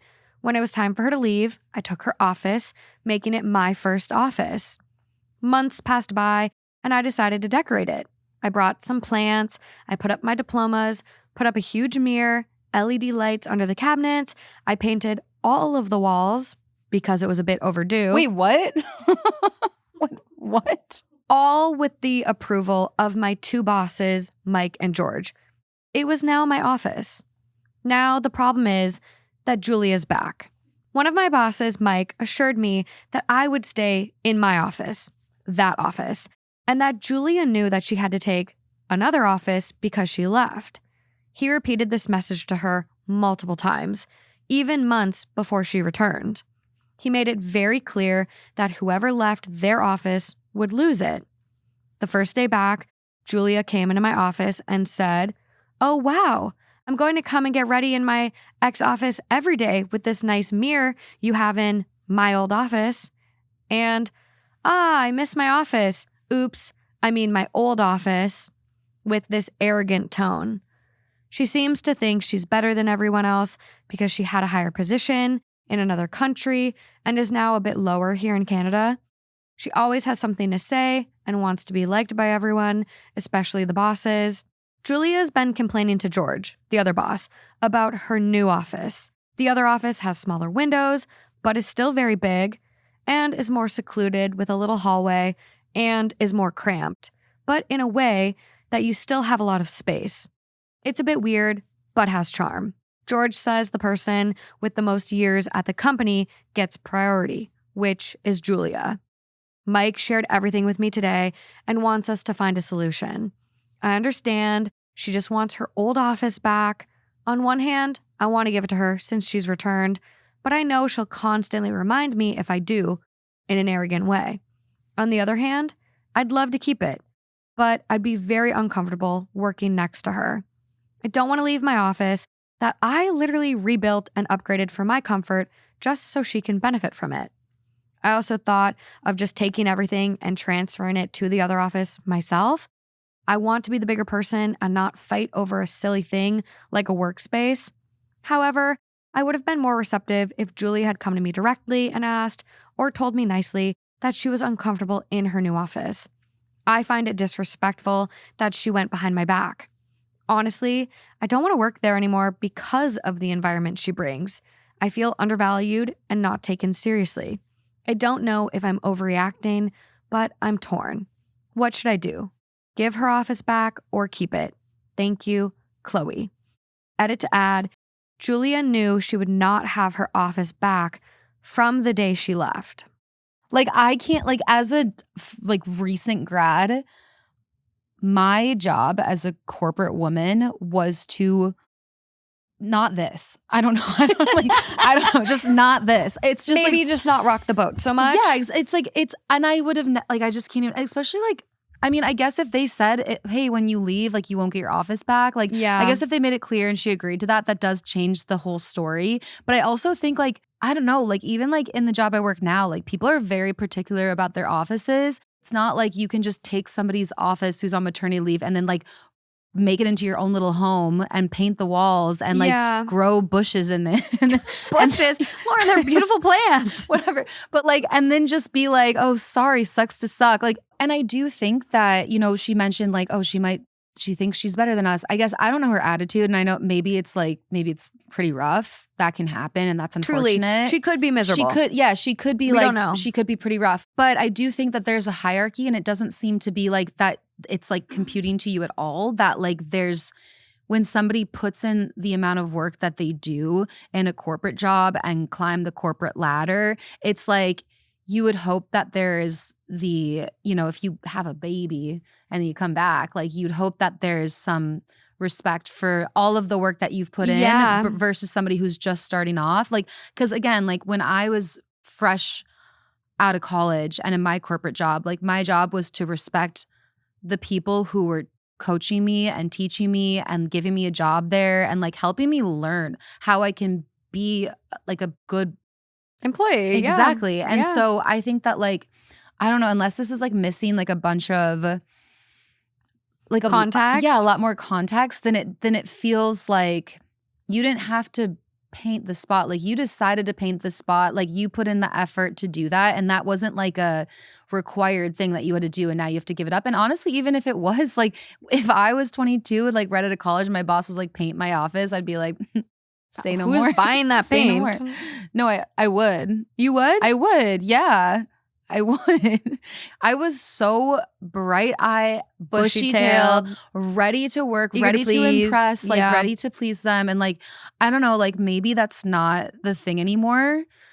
No, But it was when I was. And honestly, like I'm looking at OP and I'm like, I'm very impressed by your ability to stand your ground and like kind of steadfast in your beliefs. Because if this were me back when I was 23, honestly, maybe today at 32, like I wouldn't be able to rock the boat and I would have people pleased my way back down the hallway to the tiny office. You know, and like maybe I'm just. And maybe that's wrong. I don't know. And maybe my reaction is off of jealousy that I didn't have that type of way of advocating for myself whenever I was young. You bring up a lot of really interesting points though. Yeah. And I think one of them is the fact that maternity leave, right? Mm-hmm. This wasn't she quit. It feels like discrimination. In a way it does. Like it just feels, it feels weird to me. It does. And it does feel almost like an HR problem that like HR could get involved because I think like obviously pregnancy, maternity leave, like you're in a different protected class, not an HR expert. I know we got him out there, hop in the comments, but this was a planned break. It's not she quit. It is a planned maternity leave. She's not doing this break for fun. She's pushing out a baby, taking time to bond with baby. Like again, like there's this expectation she's coming back. So why even put this effort in the office? Why paint the walls? Why bring the plants? If you have it, like, she's coming back. And I get the boss was like, said, like, Julia knew that the day she left, she wouldn't have her office back. And that's the part that is tripping me up because if that was something that was reiterated to me, even as a young person, because again, it sounds like that's the hierarchy. Yeah. That's Julia's boss, right? Yeah. Who said that. So like that's a company owner. Right. So that does like, that would be confusing. One of them. And then like when you're being told that, then like you're like, wait, no, I deserve that. So I do see where OP is coming from. Because at the same time, like if you're a junior employee, like you're new grad, first job, Julia has years of experience. She's probably more involved. Like you're an associate, she's a partner. She painted it, so she deserves it. Someone reimburse OP here. I love you, OP. Yeah. This is tough sisterly love right now. Yes. We love you. But like truly, it's just like, do not rock the boat. Like Julia could actually be one of your biggest allies as a woman in this field with you. This could be your mentor. Like you're a new grad. This is a part of the process of like putting in your dues. Yeah. And this is any job, whether it's lawyer, OT, blah, blah, blah, blah, blah. Like, does it feel shitty that you painted? Yes, but you didn't have to do that knowing Julia was coming back on maternity leave. I get you're getting very mixed signals from the two owners. Right, which is confusing. One is saying Julia is a priority. She wants her office back and should get her office back. One is saying, no, you keep it. It's your office. Love you, girl. It's mixed signals. Obviously, everyone needs to come to terms with this. If this were me, how I would proceed going forward, I'd give her the office back. Let me go tuck back in my little corner where I can maybe put on a reality show during lunch or midday, have my snack cooler, blah, blah, blah, blah. And I'd say, hey, if you bought the paint with your own money, hey, can you reimburse me for the paint then? And yeah, take your mirror, take your plants, take all the other shit you put in there. Definitely. Because on the flip side, that's still your stuff. I do want to say, like, on the flip side, scrape the paint off. Oh, yeah. Bring it with you. I am so petty that I would repaint it back to the color it was.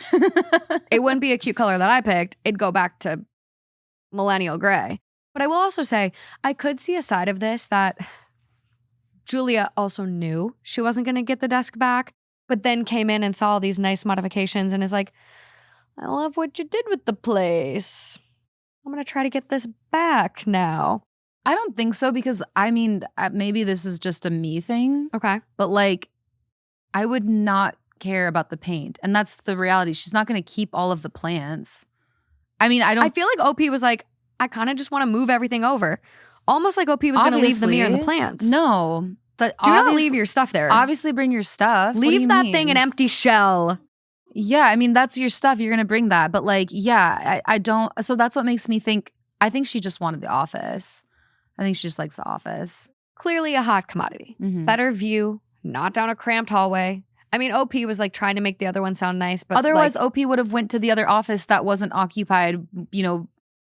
this office is giving Prime Central where Exactly. everyone says hi. The fact that she went on maternity leave and she like jumped to it, it's like, yeah, it sounds like it is an office that is better. Yeah.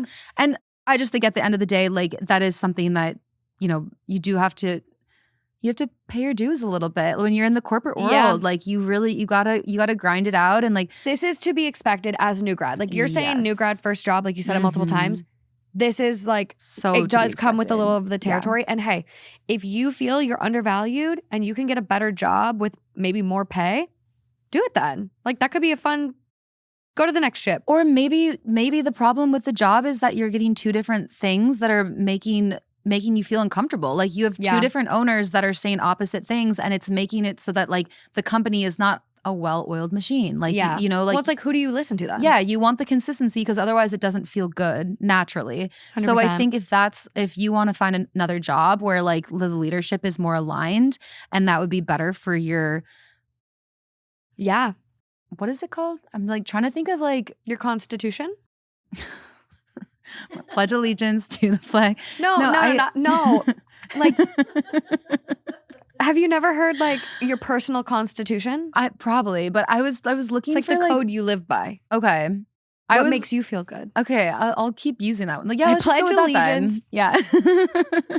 So let's get into some comments though. See what everyone else is feeling out. Because again, this is just your two big sisters. Yes. So top comment, feeling narwhal, 9161. I'm siding with Julia on this one. It's messed up that she would lose her office for going on maternity leave. Mm-hmm. That being said, you definitely take all of your things and decorations with you. She gets the space, not your stuff. Mm-hmm. Next comment down. And actually losing her office because she went on maternity leave would be misogynistic as hell and possibly illegal. Next one down. Yeah, definitely sounds like this company has opened themselves up to a lawsuit for discrimination. Mm-hmm. Someone responds, that's stupid. No company would put anyone's needs over leaving an unoccupied space just because. They are lucky the offices even exist. Keep that and they'll find a new meeting room and both of them work in a QB. That got downvoted 3 times. Someone goes, I just love when people disagree to a pretty reasonable comment and begin it by saying, that's stupid. Essentially being like, you should have kept that to yourself. Yeah, essentially. But I do think there's a lot to be said there where like it does feel a little discriminatory, like kind of like it was maternity leave. It wasn't she quit. I guess it depends on how the office is set up because if they didn't have assigned offices and that's just kind of like where she took place. But then you have this girl who completely decorated. So clearly like I do want to just make a comment though, like again, if you want to handle this maturely, I would go to the bosses and be like, hey, like I feel like I'm getting mixed signals from you two who are kind of supposed to be in charge of this because people are being like, they're potentially opening themselves up to a lawsuit. Like they're these 2 guys who are in this power position being like to these 2 women, one of which coming back from maternity leave, being like, hey, you sort it between you girls. And it's like, no, this is your company. Yeah. Quit sending mixed signals and let's sort it. Pay me back for the paint, upgrade my office, go hire a painter so I don't have to do it. Probably not during her work time, probably after hours. Again, free labor, free paint. Reimburse me for that and then hire a painter so I can have a nice space because you're kicking me out of mine after kicking Julie out of it and then sending us both mixed signals. Maybe it's their first day on earth. These 2 little bosses.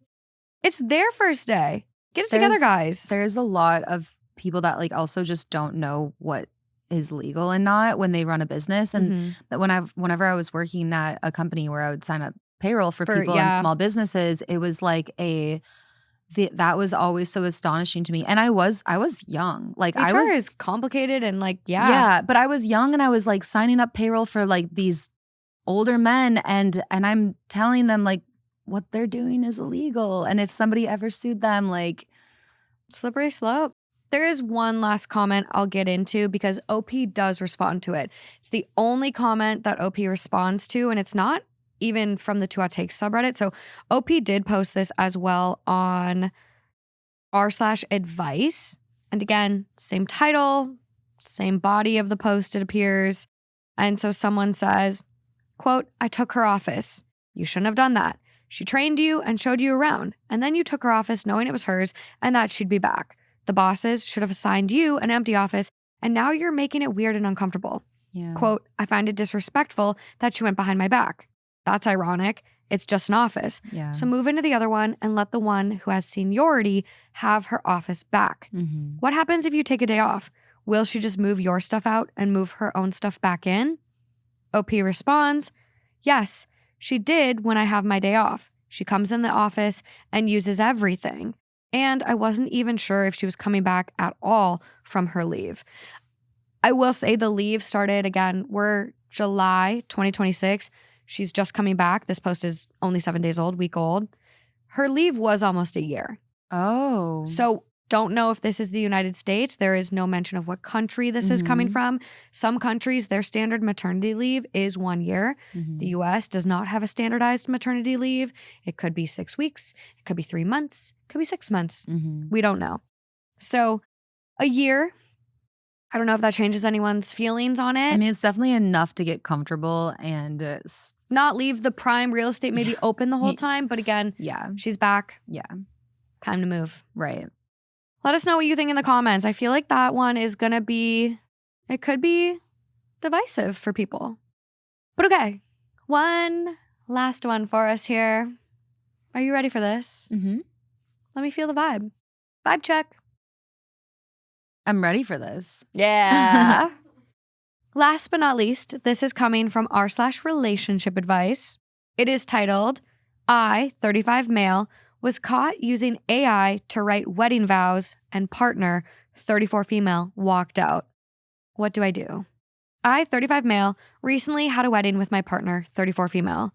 We've had a stable and happy relationship so far, and I love her more than anything in the world. The problem arose when it came to writing vows. Don't get me wrong, I love many things about my partner, but I couldn't figure out how to put them into tangible vows. I decided to use ChatGPT so I could have something well-written and expressive to share at the ceremony. The thing about my partner is that she's very confrontational and no nonsense. If something annoys her, she immediately addresses it with no room for backing out. I also know that she's expressed disdain for AI in the past, but I didn't realize how far the hatred could go. I don't know how, but she immediately recognized that the vows were AI.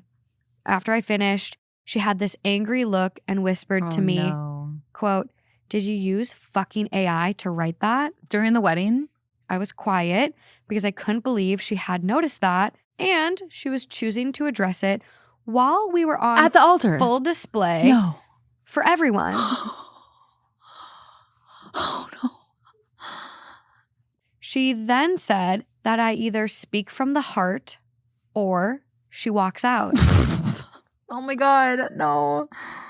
Keep going. I literally couldn't get any words out. Oh, he's stunned. And she kept her promise and walked back down the aisle, much to all of our friends and family's confusion.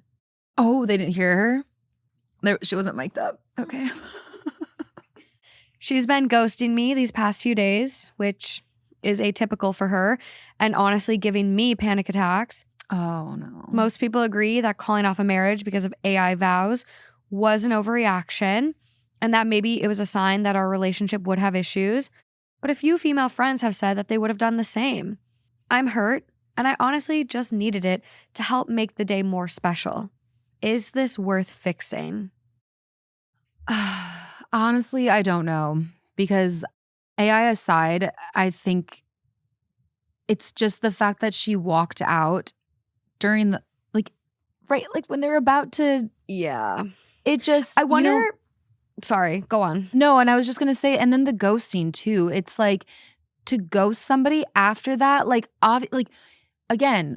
Like you didn't even go back to the bridal suite and chat. Right. And it's like, do you think that he had these horrible intentions when he did that? And if you do think that, then yeah, like you guys probably shouldn't get married. Because if you think that he was like malicious, it was malicious, then, and if you don't think it's malicious, then it's like, why are you ghosting somebody who wanted to spend the rest of their lives with you and they're going into panic attacks like right after you walked out on them in front of all your friends and family and all of your loved ones. It's supposed to be the most special day. And again, like, and you spent a lot of money probably. Exactly. And it's just like, I do understand like being really disappointed and really hurt that like you were really wanting your partner to like speak from the heart. Speak from the heart and say their own words. Show me why you love me. Right. Vow. And I think if you're willing to walk out and ghost your partner after that, that just seems like a really hard, like uphill battle for a marriage because I think, again, if you know him well enough, you know he probably was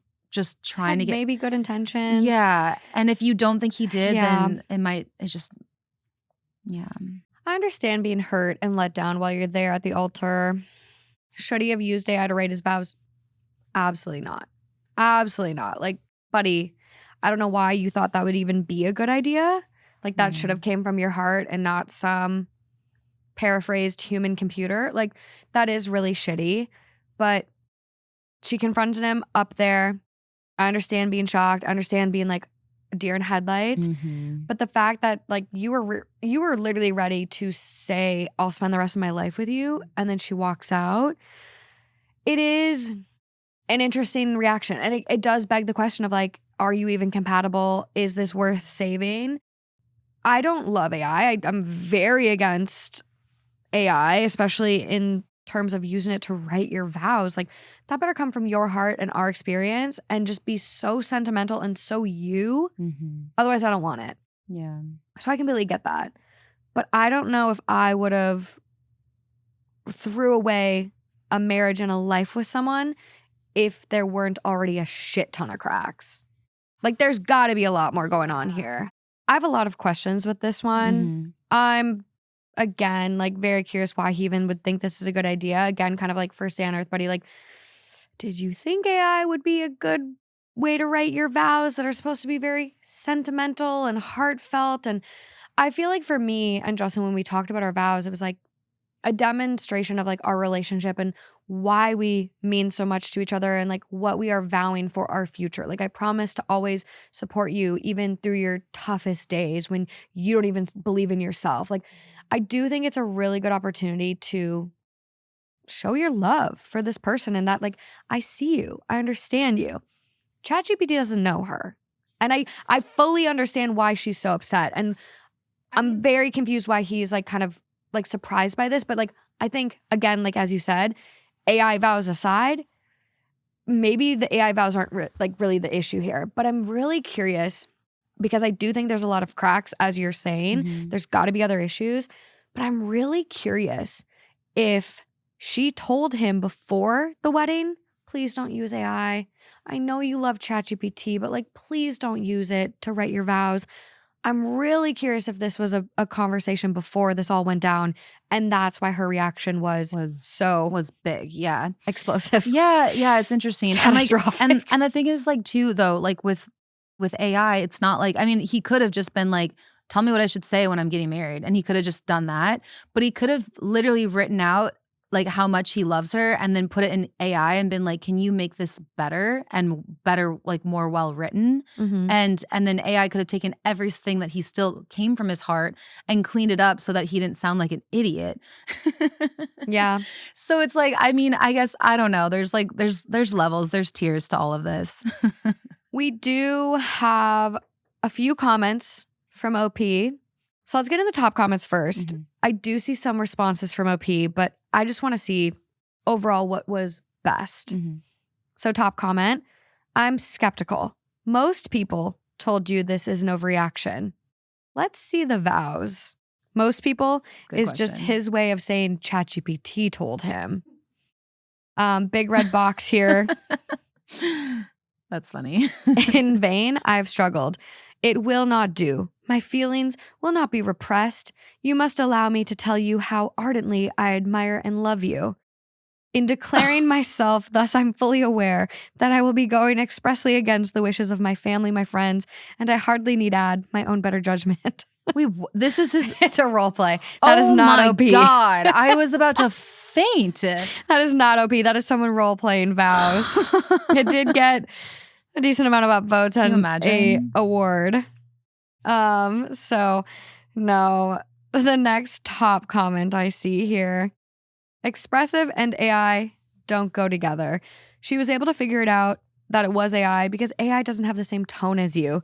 You outsourced how much you care about your partner to a machine, and you're upset she didn't like the idea. I want to say this is fake, but one glance at LinkedIn proves how AI rots the brain and makes you incapable of critical thinking. Let's get into OP's comments. Wow, so everyone thinks that was a marriage ender? I think everyone's like, dude, like, what were you thinking? Everyone is like very surprised that he would even do this. Like he would even, because it's like, what were you thinking? Yeah. And I do think like there's groups to this AI where it's like some people hate it, not going to use it. And then some people are like, it's my best friend. I love chat. Like and I'll see it on people's stories where it's like chat, like blah, blah, blah, blah, blah. And they ask chat everything. Like chat has become their internal monologue. And so I don't know where a majority of you guys fall. Like I don't use it. But I surely would not use it for something so meaningful and special as my vows. Like people frame their vows in their home. Yeah. It's weird. But let's see what OP is saying. So someone does say here, did you write this with AI too, bud? Come on, man. You should have been talking from the heart. And OP says, no, I could write this just fine. For the vows, it was different because I wanted them to be perfect. And there was a lot I wanted to say that I ended up not being able to say anything.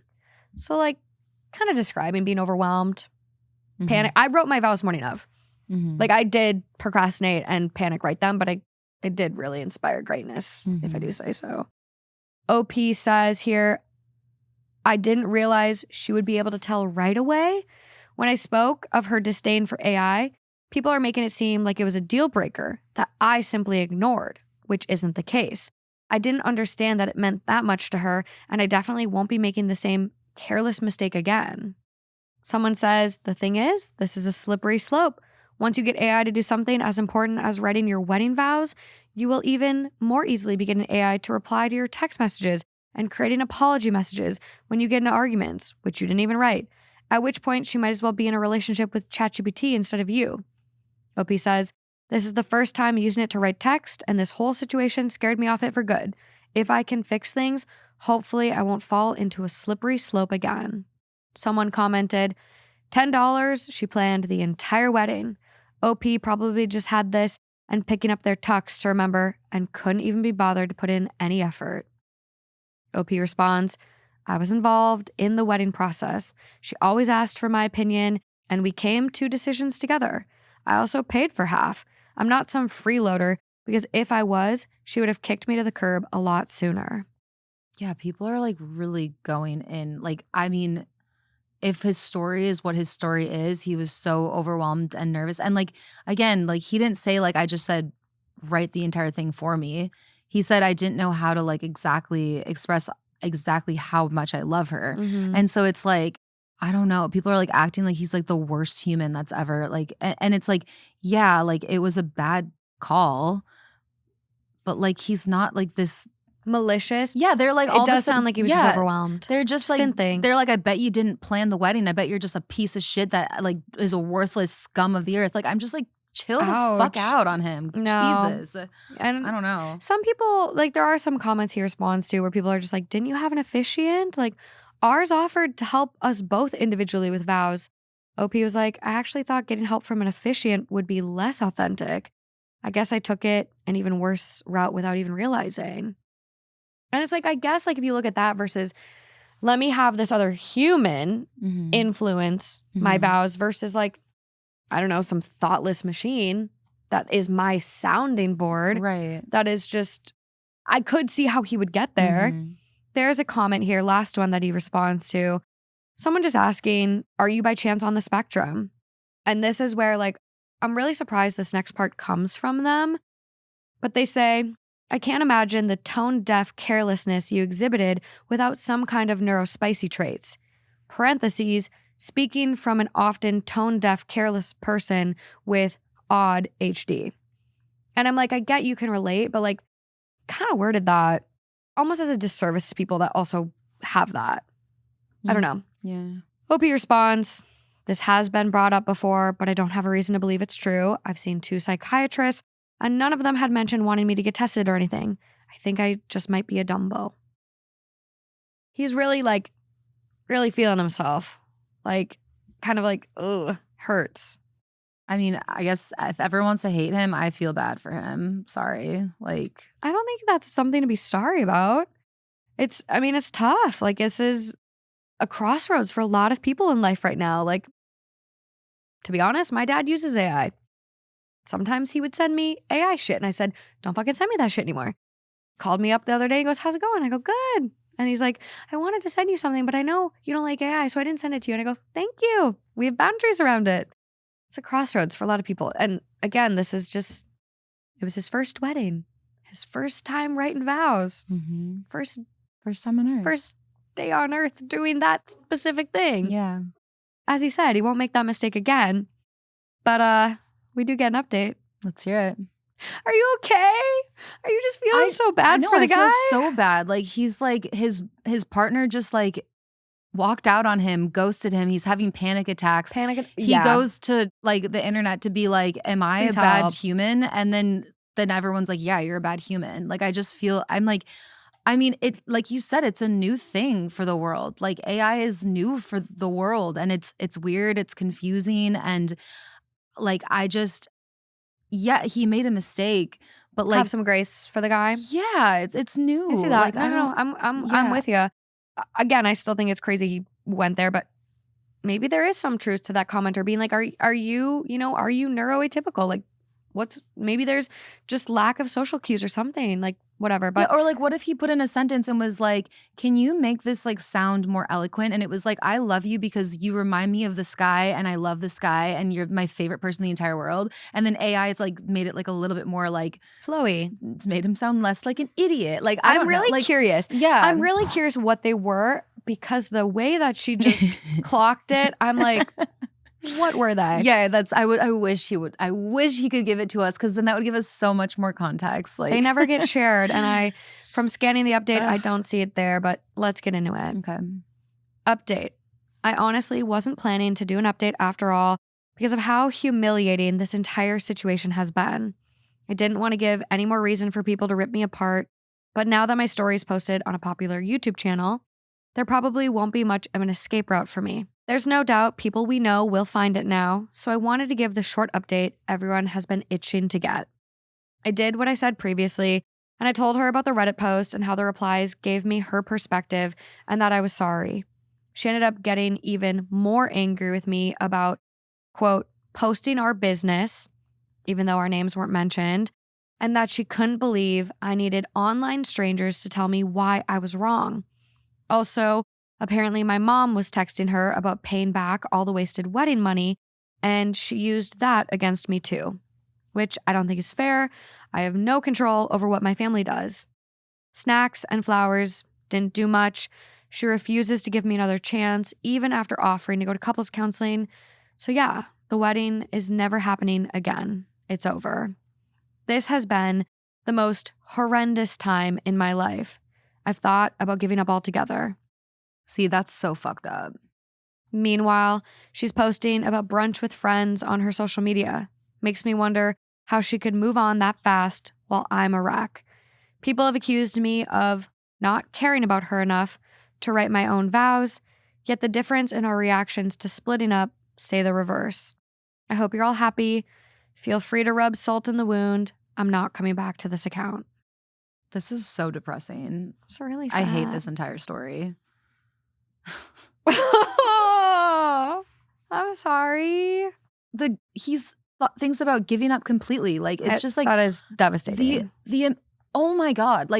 We don't even know the details of People what make mistakes, what yeah. And it's just I hope he's out there. I hope he comes across this, and I hope he sees hey, there's another side to it, and the only one, the fucking lone soldier right here, advocating that he's not a horrible person. I don't think he's a horrible person. I'm confused why he would think it was a good idea to use it, but I understand being overwhelmed. But is it that confusing? Like when people are so anxious about their vows, and then there's this like thing Again, that's like, I procrastinated until the morning of. and like they think they're gonna sound like a complete idiot, and then they think, oh, here's this like source that's gonna help me put in my thoughts. I'm giving him the benefit of the doubt. I guess I don't know I mean, he basically said this was like the first and last time I'll use it. Right. And so it like puts in like his thoughts, like maybe benefit of doubt, like that he was putting his thoughts that were like actually how he feels, and then asked AI to make it sound better. And then AI made it sound better as AI. You know, like let's just say that's the case. And then it's just like so like the aggressive amount of hate, like yes, unnecessary. Of course everyone should write their own vows, and like that is definitely like a thing to like put out there to everyone. Write your own vows. We're gonna have AI, like it's not gonna go away. It's gonna continue to be louder and louder. It's gonna be a part of the world. It's a part of, you know, when you go to a fast food restaurant, they're using AI. Every company is using AI. So like you can't fully get away with it even if you're not clicking in it. So it's just like it's all around. It's really being forced upon us everywhere. Exactly. And so I think that like this is a good moment to like be like, remember to write your own vows, and remember to not get lost in the fact that it's going to be pushed all over the place, and still be you and still use your own thoughts, even if they seem more dumb. Like it's good to be authentic. It's good to be human. It's good to be human. It's good to make mistakes. It's good to sound stupid. Like, humans make mistakes. Yeah. Here you go. Yeah. Your life is still worth living. Exactly. You are going to go on and find someone who I honestly don't know if she loves him. Like I'm going to like, I think her reaction again, like unhealthy relationship, unhealthy conflict resolution, unhealthy communication. You're going to go on and you're going to find someone who's amazing and loves you. And maybe the next time your vows won't even be hard to write because you have such clarity on that person. And you love them so much that it just spills out of you. Or maybe you sound like an idiot when you say your vows, and your partner laughs so hard because they love when you sound like an idiot when you try to express your love. Part of you they love. Yeah. Absolutely. I am definitely going to send OP a message in case he happens to ponder on that account. I just feel like so heartbroken that he got like dumped at the altar, and then everybody is just like, yeah, you're a piece of shit. Like it's just like, oh my God. Like, yeah. And he wasn't trying to be awful, you know? Like there's a lot of people that try to be awful. No, I genuinely think this is one of those human mistakes that just happened. And that's the beauty in humanness. We are going to make mistakes. We're not going to get it right all the time. We're not all-knowing beings. Who am I? Just Morgan. Maybe I was reincarnated. Maybe I was someone else before, but it feels like my first time doing this for sure. So no, I think it's good to have grace, and I think that is what makes us human. And again, just 2 takes here. Everyone's going to see it a different way. There's a lot of sides to a dice, 2 sides to a coin for sure.